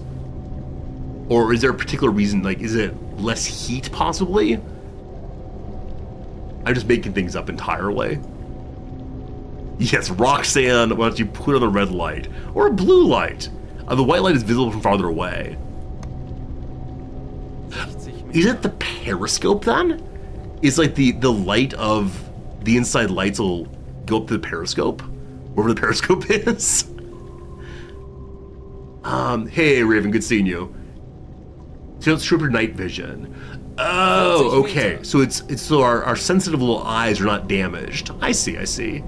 That's fun to know. All right. What you doing, boss? You look at that gauge, is that a good gauge? Station occupied by UBOAT lime cooler. Are we like throwing off excess heat? Are we, I have no idea what we're doing there. All right. Bananas! Here are the fruit I purchased. Dieselmotoren wechseln. We ordered to switch to diesel because to surface the boat, your crew had to blow the water out of the ballast tanks using compressed air reserves. We were too heavy, had to be on lighter. You can check out how much compressed air you have by looking at this notification. On the right-hand side there, that O2, I thought meant this was like the O2 we had to breathe, but no, it's the O2 available for clearing water. O2 for breathing is up here. Compressed air is stored in special tanks under the hull. You can replenish it by using an electric air compressor installed in the boat. On a Type 2 submarine, it's located on the stern in the engine room. Guarantee I'll remember that one. Alright, so back here across from the head is the air compressor. Perfect for filling bicycle tires. Please enable it now. Alright. I see that some of my characters here have less than full blue lines. I don't know what blue lines are yet. I hope it's not like oxygen, what's it called? Like blood oxygen content or whatever. Alright, where's my compressor? It's in here. There it is. Well done, Skipper! Oh, I can't jump. This game, I mean, I realize I hit my head, but I want to make a dumb joke about being the skipper and skipping, etc. It's how tired they are. Okay, I see. Surfaceable after diving, you get minimum 25% compressed air reserves. The amount consumed is not constant though. The deeper you are and the larger the ballast you have in compartments to compensate, the more air may be consumed in the process. I can almost guarantee you now, we are going to have at least one time being unable to surface and being lost at the bottom. And then we'll see the truth of human nature. Are you tuning this thing up? Do submarine engines really need constant repair like this? Are you pretending to do a job? I don't know. God. Well done, learned a lot today. Indeed I did actually, I felt pretty good. Open the map and right click on the port icon to plot a course to it. Go back to the map. We go back to the map. Maybe not this view. Go to this view. Back to the map, there we go. All right, so back to the port of Wilhelmshaven. Kriegsmarine Werft, Wilhelmshaven, in the shipyard, smaller warships and submarines are built. Repairs due to battle damage, conversions, and maintenance are carried out. Imported goods are food, rubber, etc. Exported goods are blah, blah, blah, blah, blah. All very good. We right click. Mission accomplished. Fantastic. I guess I'd actually go all the way back, so I'll go ahead and speed the game up again. And we'll watch ourselves heading on home. Where are we going? Where are we going? I appreciate the black line, or I'd probably never find myself. I guess you can always zoom out. Oh, but wow, look at all these. So I'm guessing these are additional tutorials. Mine laying, tonnage war. We can see the German invasion of Poland. Now, I do wonder, will this game definitively end with the Allies winning?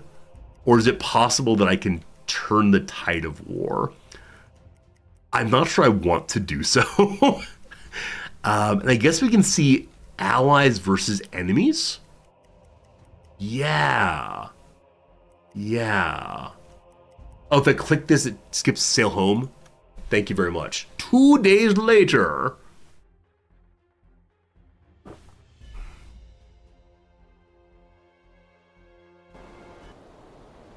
Back at same port. It is now Tuesday, September 5 of 1939. This is a sincere question, not an attempt to raise like any stereotyping. Does Poland have a navy? Like, I know that Poland has like the flying cavalry folks. I think like part of the German aggression before the war was cutting off the sea lane or sea access that Poland had. It's a very small navy, very cool.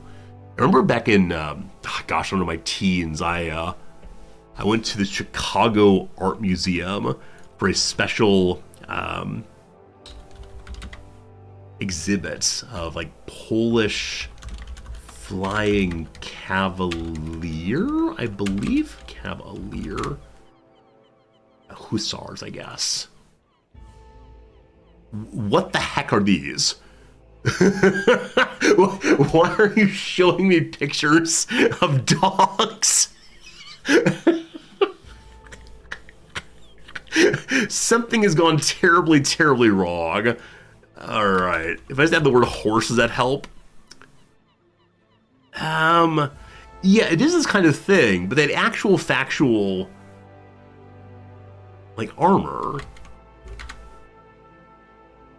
It was so cool seeing the actual. Here we go. Sort of. They had big wings, though. Winged Hussar. So it seems like you all already know what I'm talking about. My attempt to show people new things fails today. It sounds like paid DLC with the horse armor, absolutely. Here we go. These are replicas? I swear I saw what the museum at least claimed were real things. But how cool is that? This is a horseback person. And yeah, apparently they stayed a little later in the history of military warfare than was expected, or perhaps sensible, I'm not sure. But it looked so amazing to see this kind of armor on display back then. Poland stealing from Japan. It does look kind of samurai-like. You're absolutely right. I don't know anything at all about the relationship between Japan and Poland at that point. Absolutely nothing. But, yeah. Interesting stuff. Hey Thorn, the submarine game you've heard about most called Barotrauma. Someone mentioned that game earlier. I know absolutely nothing about it, but... oh boy. They dressed someone up in one of these. I know there was a television show for a while in which... what was it? Like, different specially trained people would claim that like a ninja could take on an American special forces officer, or a Greek hoplite could take on David of David and Goliath fame. They have these battles on the television between these people. I think I saw one episode and thought it was so ridiculous because the ending of it was largely, no matter what happened, both sides still claiming, if things had been different, I would have won. It was really, really bad. The Deadliest Warrior, that's what it's called. Yes, indeed. It was ridiculous. Anyway, good work completing the last training mission, Captain. I recommend you hone your skills further and start the next training mission. I'm hopeful we'll eventually get some medals. It's probably not fair to ask that kind of thing yet. Maybe we'll get a medal for completing our training. We'll see. Click on the highlighted officer. Hello, officer. I love that even in port, our character is still keeping a lookout. All the men are off sleeping, having some drinks, spending time with their family. Not resorty, though. Where's my highlighted officer? Previously, he's been right here. Oh, we're here now. Hello to you, Klaus Schmid, leading officer. Verbindungsoffizier, die Befehle vom BDU weiterzuleiten. Wie kann ich Ihnen behilflich sein? New ideas. New training, if you please. Again, this is a question not meant to cause any problems. I know some of you are German viewers. Is this signal here okay? Like, I know there's a law against displaying, but is this one considered all right? Like, it's in a historical context, but I know, like, making light of the bad time is illegal. This is permissible. All right, very cool, thank you. I don't want to cause problems. I know it's no big deal, etc. I'm just curious. The Iron Cross is okay? Very cool. I'm sure it's the case that game developers keep that in mind. Just not sure about history enough to know. Hey, Grosson, good seeing ya. All right, what is the next tutorial bits? My eyes only. Good thing I'm the only literate person on my boat. Ship, boat, I'm the skipper. I can say anything I want to. All right, torpedo attack. Here we go, team. Time to get the exciting military portion of this thing. How to give orders to the officers and how to perform a successful torpedo attack. Explained topics include giving direct orders to the officers, the hydrophone, ring, ring, ring, hydrophone, torpedo attacks on unescorted freighters, and deck gun usage. All right. So far I understand navigation to be, let's right click on the map. Diving to be, let's click the dive button. There must be more complexity to it, but we'll see. Now, shooting and such. Alright, we'll make an attempt to attack enemy shipping. Oh, or monsters.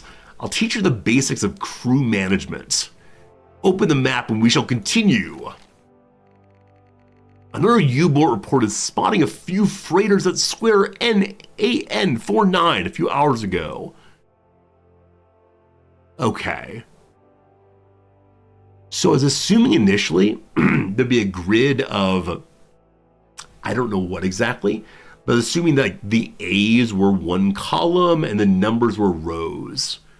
This seems not true, because AN45, AN48, AN72, they're going up by inconsistent numbers in this direction, by 3 and then by 4. And it's all AN. Oh, is AN Atlantic North?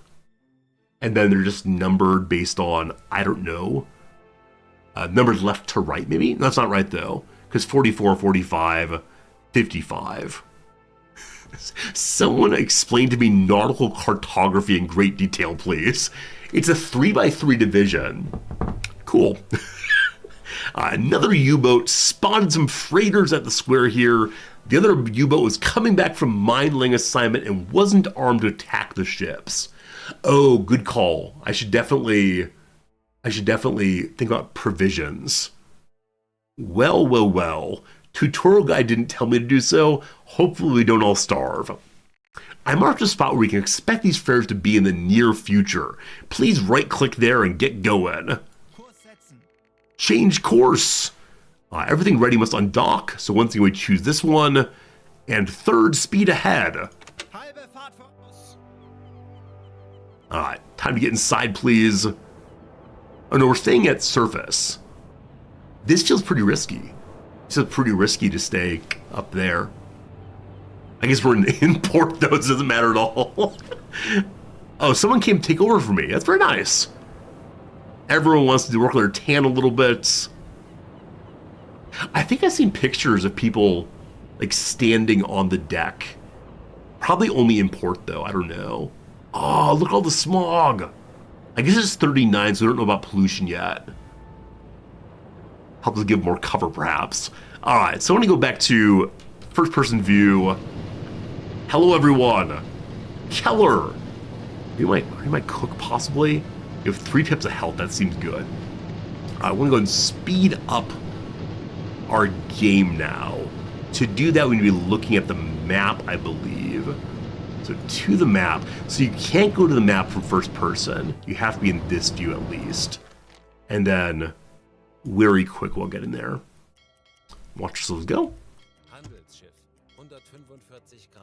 Announcement of a freighter bearing something. I don't know what the word bearing means. I know bearing in terms of, like, he has a regal bearing. I know bearing in terms of the Bering Straits. I think it's a different spelling. What does bearing mean in Ray, my ship? Is it like direction of travel? Okay. Is it direction of travel relative to my ship? Or is it an absolute? So either is true. It could be in comparison to mine or compass direction. It means sailing towards. Awesome. I don't know if you all are Navy people or if you all are just played a lot of video games. Either way, I appreciate you. Bearing north means traveling north. Got it. Got it. I'm better at talking about like 2 o'clock. Luckily, we have absolute north in this game, as opposed to having to like, get a compass out and figure it out. Yeah, this is very, very useful, frankly, being able to see where our ship is. I do wonder if eventually, if you play at maximum simulation, if you have to like keep an eye on where you think you are in the world. If it's easy to get lost in the North Pole and declare yourself a polar explorer, go AWOL, we'll see. Direction of travel's heading Bearing is the angle to the target. Oh gosh, switch to max realism. I think I'm a max realism on caring for the crew and what's it called? Entertainment simulation when it comes to the running of the ship. I might go harder later, but I don't want to spend the stream just like, friends, I'm in Africa now. I know our job's in England.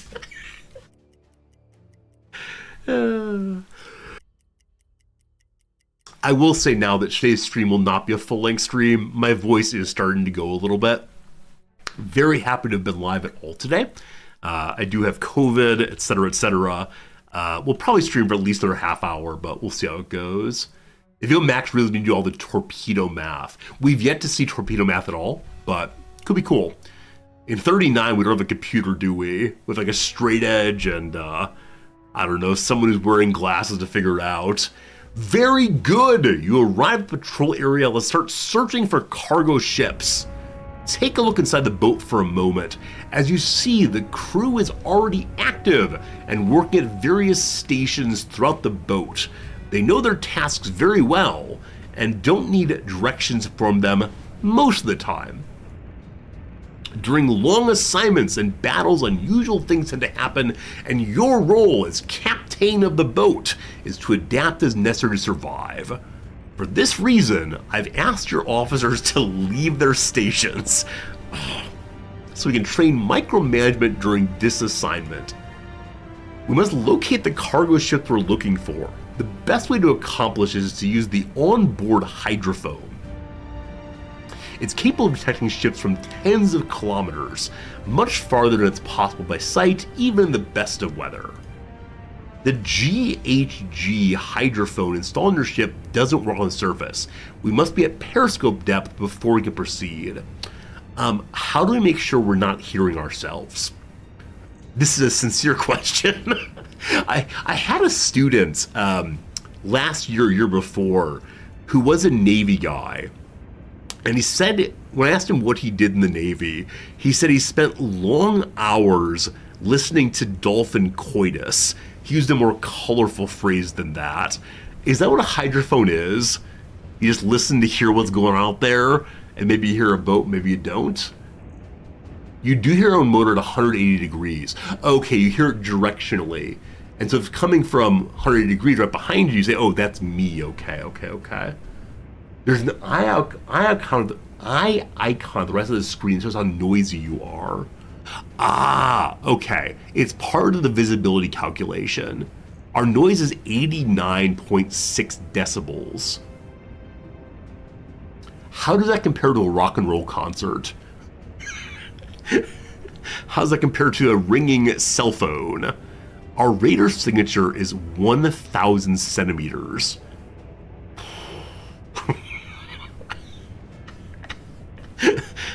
There's a lot in this thing. There's a lot going on. Having a great time though.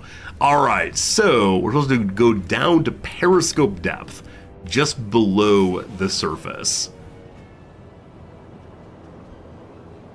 You can do it, team.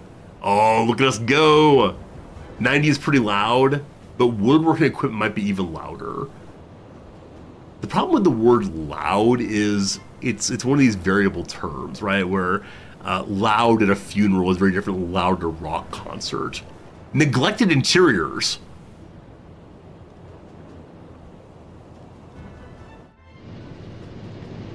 Where's the broom? Someone get me the broom. I want the broom. And they've ordered all my people to have time off. Neglected interiors. Outrageous. Okay, I can't manage the engines. We're at 10% something. I need the broom. Who has my broom? The hydrophone can be manned by any trained officer, but radio men excel at this task. Select Officer Haro von Dresky, your radio man, before we proceed. Oh boy. Gotta remember which character's which. That's a Dresky has a little icon here indicating that he is Beep Boop Signal Man. So I select you. Jawohl. Jawohl.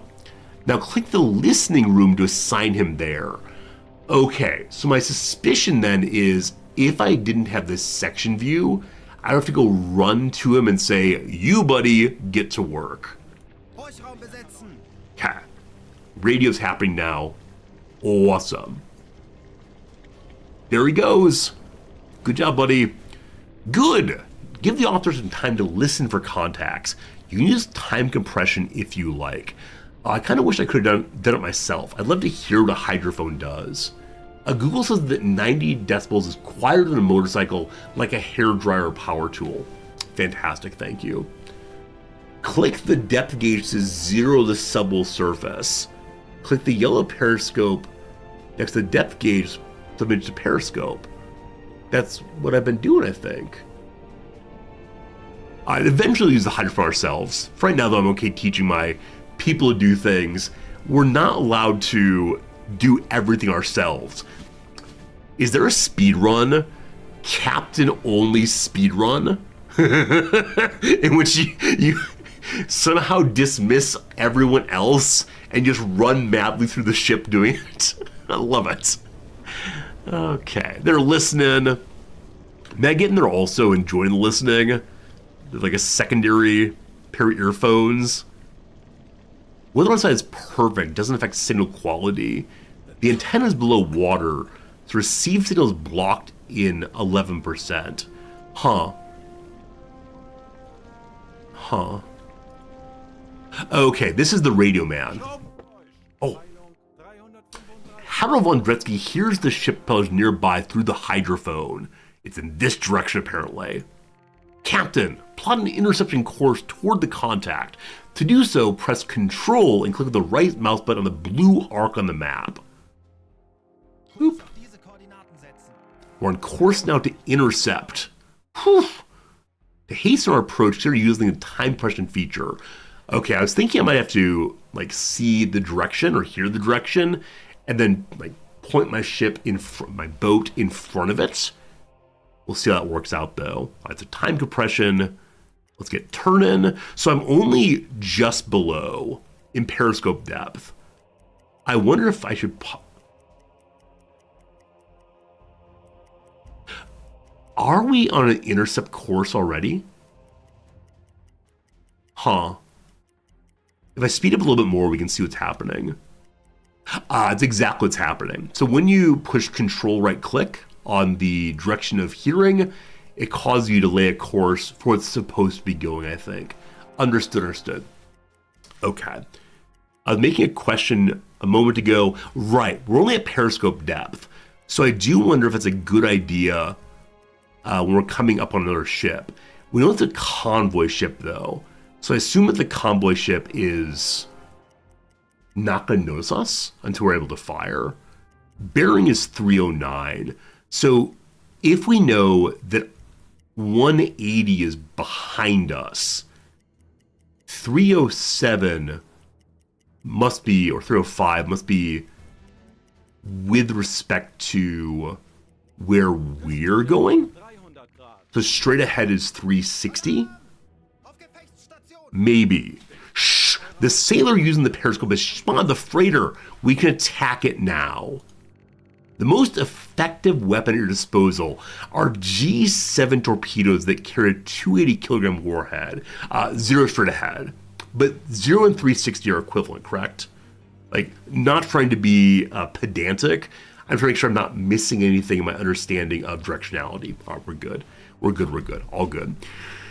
Aside from sheer power, they may rip a ship apart. They usually do not reveal their position to the enemy. That's ridiculous. They're a primary weapon. Okay. We have two kinds of torpedoes. I wonder which one is preferable here. Probably the slower one's fine. To use them, must first compute a course for torpedo. Select Officer Joachim Reiger before we continue. So one of these days, I'll learn to do it myself. For right now, though, I'm okay inviting my weapons officer to do it. Which are you? Rieger, sorry. He is listed as having a fancy medal. I do not know what that means, but it means he's the guy to send to this thing. So you go there. Let's watch him climb. Oh, he's running.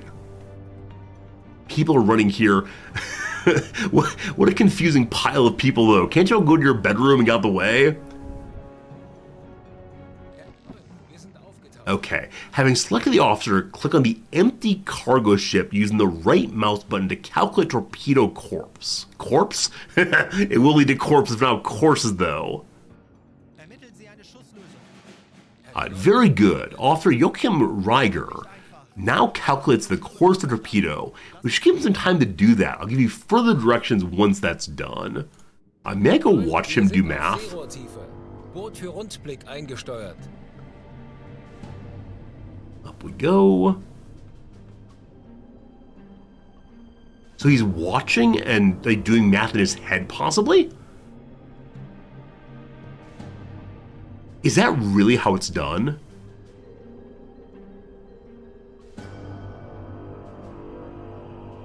I'm suddenly so much more impressed.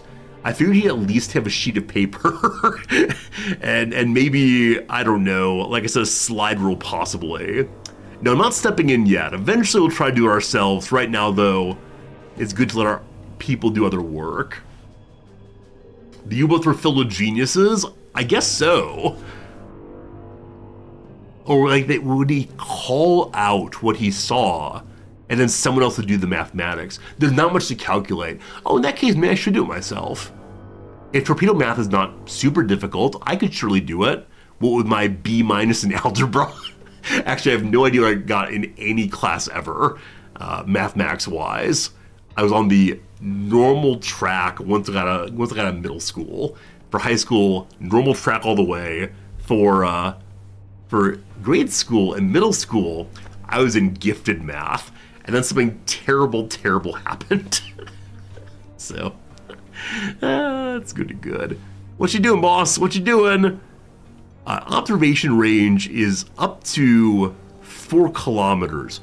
Group observation up to 11. No idea what that means.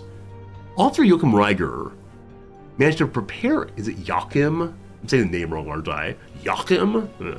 Managed to prepare a decent torpedo course solution. Decent, not exceptional. It's time to launch torpedoes at the targets. Please let me do this. Select the enemy ship using a left mouse button before we proceed. I never remember all these clicks. Guarantee I'm not. Okay. We know that it is something British-ish. I'm currently blocking it, but it's a British flag in the upper left-hand corner. Actually, am I blocking it? I am. Okay, you can see right there. What flag is that? Is it just like vaguely British colony? I have no idea. It's Joachim. Is that right? Joachim? Column number 1 is good. It's British Red Ensign, civilian British. Okay, thank you. Oh, feels bad, man. Feels bad, man. Civilians.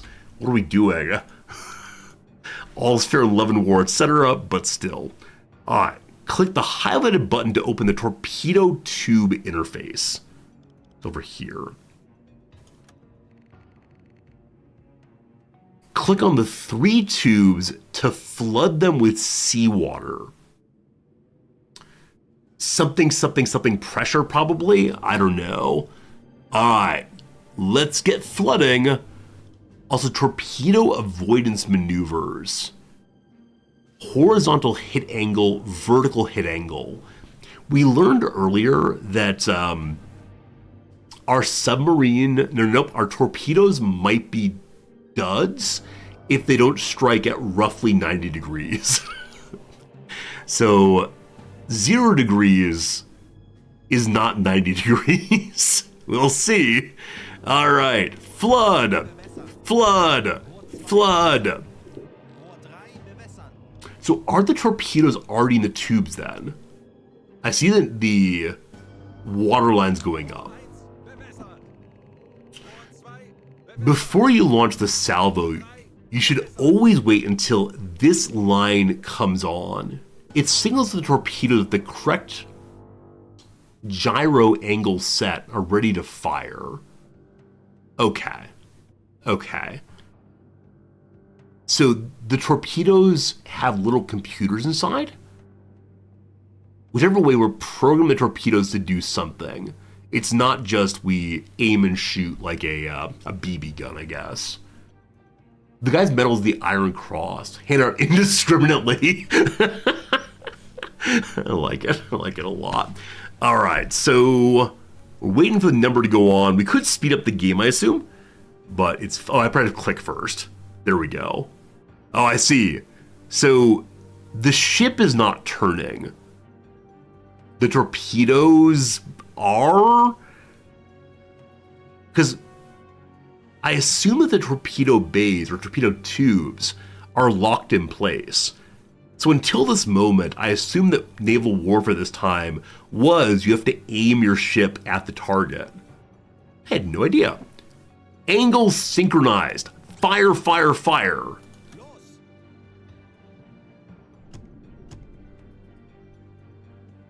So fired only once.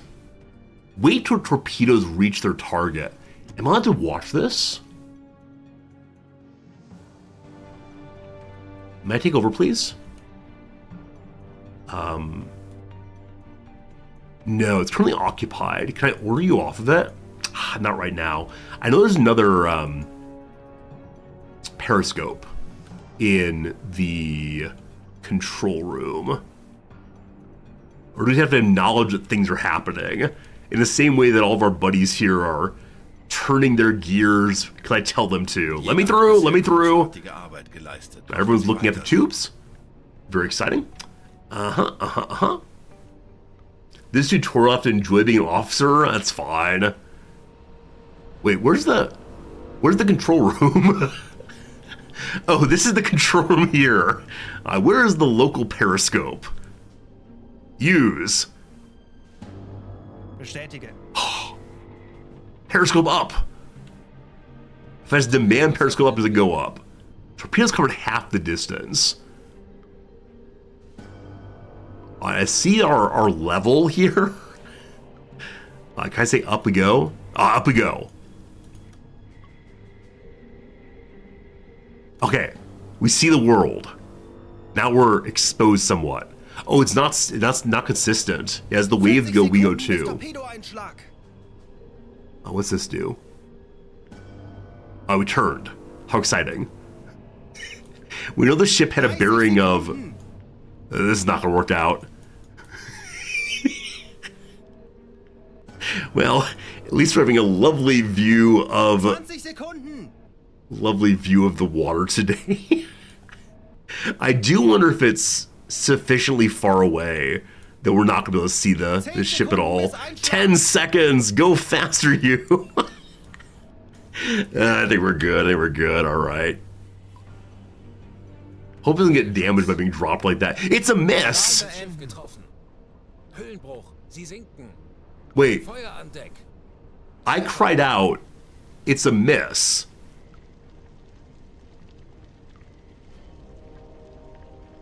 But then finished. I guess I may have fired 3 torpedoes. Maybe the other one's fired, or the other one's hit. I thought I only fired 1 of them. You can watch from a zoomed in map view. Oh, so you do fire 3. In that torpedo mode, is there a button to select, are you doing 1 fire or 3 fire? Or do you always send out all available firepower? How does this work? Anyway, well done, Captain. And immediately officers go back to sweeping and so on. I want to know where you got that broom. That's all I wanted to do. Original report mentioned 2 freighters. He put it away right here. Where's the broom? I want to use the broom. There are 2 freighters here. The second one may still be around. Let's return to the surface and look around. Click the highlighted button. All right, back to surfacing. You'd have to be in this view for that. Up we go. Here we come. It's not a sweeping stream. I will definitely play, what is it, Viscera Cleanup Duty or Power Wash Simulator if we need to. It's not my job to sweep. I'm willing to contribute anyway. All right, so our battery is going down. If we switch back to diesel, I think we just did, the battery starts charging again. We're still full on fuel. Air quality's good. We're getting fresh air via being on the surface. I love this zoom in. Like, this moment of zooming in always feels so great. I could watch that all day long. I'm not going to make you watch it all day long, but... Wait, if I fired all of our torpedoes... I guess just the ones in the tubes. I actually don't know how many torpedoes we're carrying. I should probably learn that. Alright, good to be back. Now select Big Boy here before we proceed. Alright, he has the Iron Cross. Send him to observe surrounding the conning tower by clicking a small icon here. So he is looking for them with binoculars now, as opposed to the periscope. I'm guessing that's only possible if you're on the surface. I don't know if the binoculars are more powerful than the periscope. I'm guessing they can be aimed much more easily, but we'll see, we'll see. You gotta reload torpedoes. So we're in the tutorial right now, and so I'm not quite sure what we're doing. That's why I've also not reassigned the, I've not reassigned the radio officer, because I'm just following the tutorial right now. But thank you for noticing that things are wrong. I think they're intentionally wrong in the tutorial. The good officer hasn't found anything yet. It's still possible if figures nearby, but beyond our current sight range. Let's assign him some help. All right, bionic eye time, here we go. Yeah, we do see this sunk ship here, and possibly a torpedo is still flying along. Now, this is a genuine question. Please do not mock me for asking it. There are no stupid questions, etc.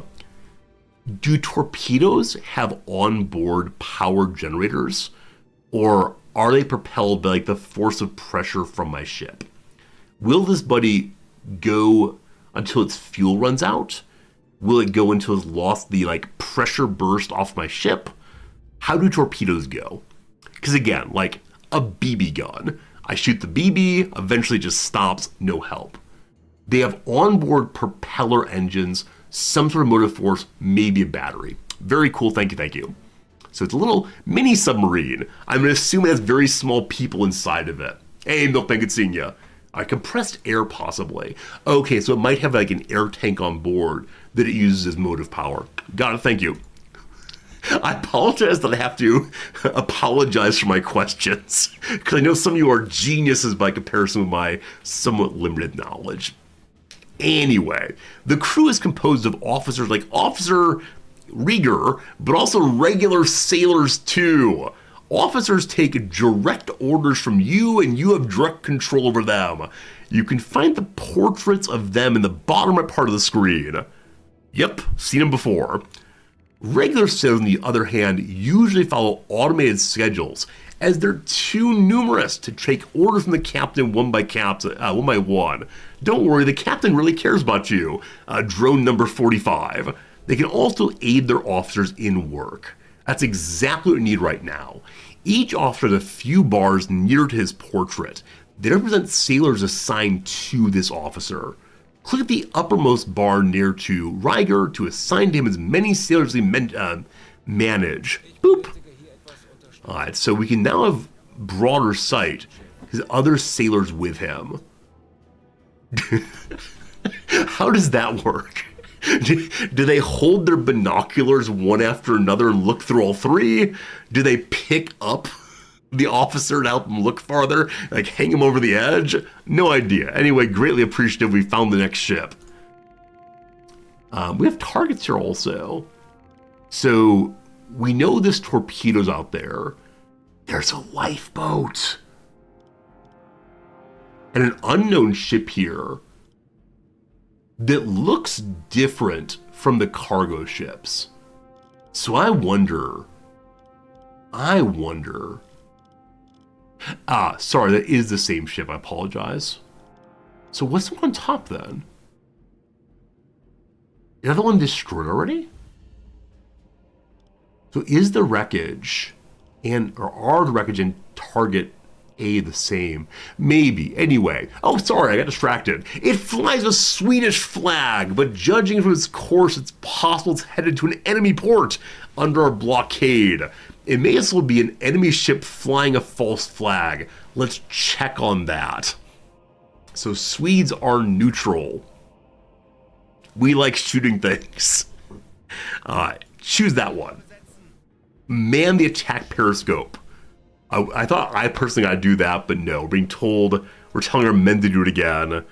Who's off doing it? It's Krieger and his sailor friends. Krieger gets to do everything cool. Is there room for me?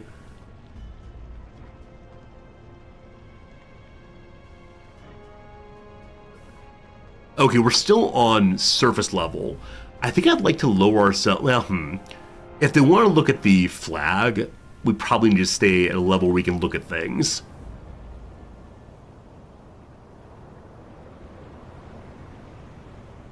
Look at me. Oh, I'm gonna get washed away. Hide the flag. Secrets.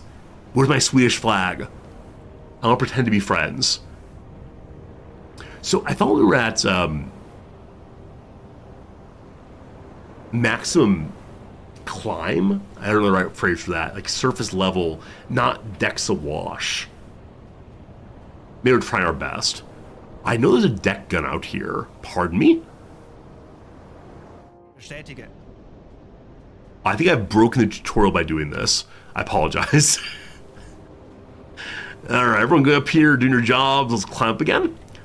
I really enjoy learning the layout of this vessel. The game is still saying I've not done the thing I'm supposed to do. I'm relatively sure I did, but I didn't actually. It was stay there for all time. But I hid my flag. Now, is hiding one's flag a war crime? Is not flying under an obvious flag or moving under an obvious flag, like concealing oneself in a way that's bad sport? So I'm trying very hard to be I don't know, what is like a loyal officer both to my government but also to morality. I am Rommel, the Rommel of the sea. What is it? He was the desert fox. I am the sea otter. What a noble creature. That said, we did already sink a civilian vessel, so that's how it goes, Alright.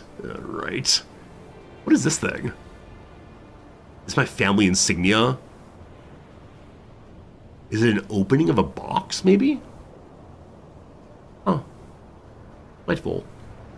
You raise your flag before shooting. Okay. So we can sneak in very close and then say, ha ha, we weren't Swedes at all. Bork, bork, bork. And then they're delighted for sure. Okay. War crime, the thing survivors are upset by. But we are the captain. We have to take responsibility for the things we choose to do. Queued messages, 3. Click to send a report, value 1800. What does that mean? Oh! We can let people back home know the things we've done. So I click the button. I assume this means the radio man lets headquarters know that we've done good things. Sinking a ship gives the greatest amount of German money. I'm surprised we need to have money. And they wouldn't just give us things from the... Oh, what have I done? I didn't mean to click into this thing. Please stop.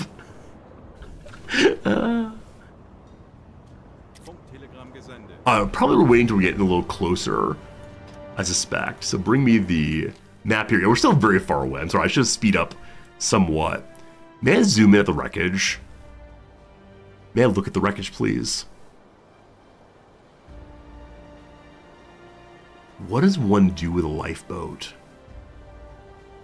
May I go collect them? I guess we have no space in the submarine, and they would probably drink up all my oxygen. But valuable prisoners of war, even though they're most likely civilians. Oh no, I didn't mean to click there. No. I mean, I am curious, but we're doing this tutorial right now. Not breaking tutorials is absolutely essential to me. No, we're not trying to torpedo the boat. Come now. Wouldn't dare do that. Alright, on we go, team. So we have clear sight to here.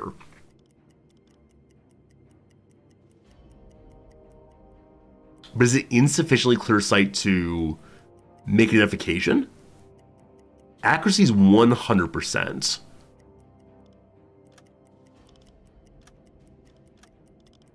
What do you want me to do, video game? So he's still not making an identification. May have to go aside and demand to speak to their captain, and then use my linguist to speak to them in Swedish, and they respond in only English or very heavily English accented Swedish. Oh gosh, this view is always the best view. We're very, very close now. Come now. We're fewer than 1,000 meters now. We should be able to see things, right? Obviously, there's a ship out there. Like, clearly, there it is. I can see it. Searchlight on. My target is too far away. I don't know what coaster means. I'm sorry, I'll stop doing things other than what the troll tells me to do. So speed back on, let's watch the ship go. Okay. We're now close enough to send a boarding party to inspect that ship. Click the highlighted button to do so. And now I'll do it myself. Very well. Oh, I'm so glad this is in the game. Folks, look, it's choose your own adventure. Oh, it's cool. I hope there's a wide variety of choose your own adventure. This is good. It's a freighter. The freighter's unarmed, seems not to be escorted, and flies a neutral flag. The prize rules allow us to sink such ships only if we're certain they're headed towards the enemy port.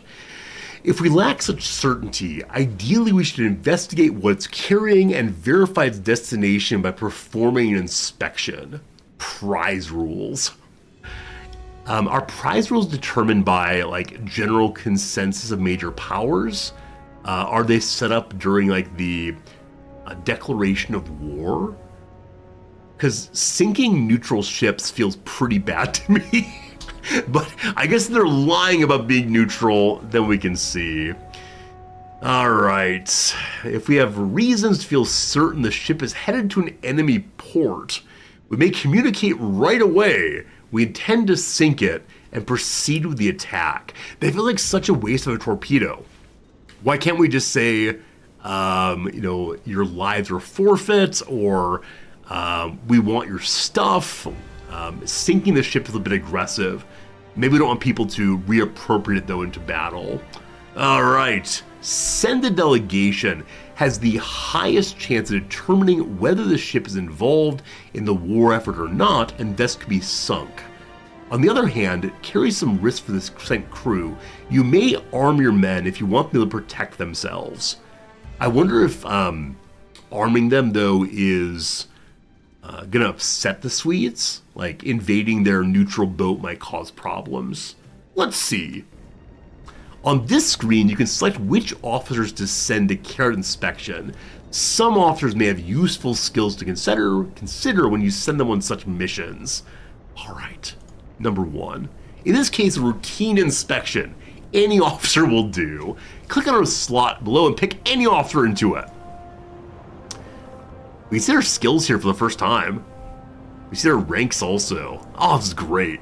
I've enjoyed this game so much. I picked it up on kind of a lark, based entirely on the Steam sale, or Steam store description, and you all mentioning it also. So great. Fierce, thank you for the resubscription. Deep diving to grand strategy games with Riz makes your night. Fears, I appreciate the subscription. Thank you much. And because of that subscription, you'll be able to miss the once an hour ad break, which is coming right now. 3 minutes of ads, 3 minutes of crosswords. After that, we'll get right back to our video game. Though I'll tell you right now, we're probably towards the end of stream. My voice is not hanging out well. Though I appreciate that Eka said he likes my whiskey and chain smoker vibe. The piano has been drinking. If you don't know Tom Waits, you're missing out. Quick ad break, back to it in a moment. Thanks for being here, sincerely. Hope you're enjoying yourself. All right, colorful talking bird. A parrot, I assume. Well, that doesn't fit there. Colorful talking bird, I have no idea. Make amends, probably a tone. Most likely. Was that Tom Waits? Absolutely. College football game played in Miami since 1935. That's pretty darn old. I think it's the Orange Bowl, though. A question for the person making dinner. What's to eat? Possibly. What are you cooking? Did you put dairy in that? What does that smell like? A golf club, also called a driver. The one iron.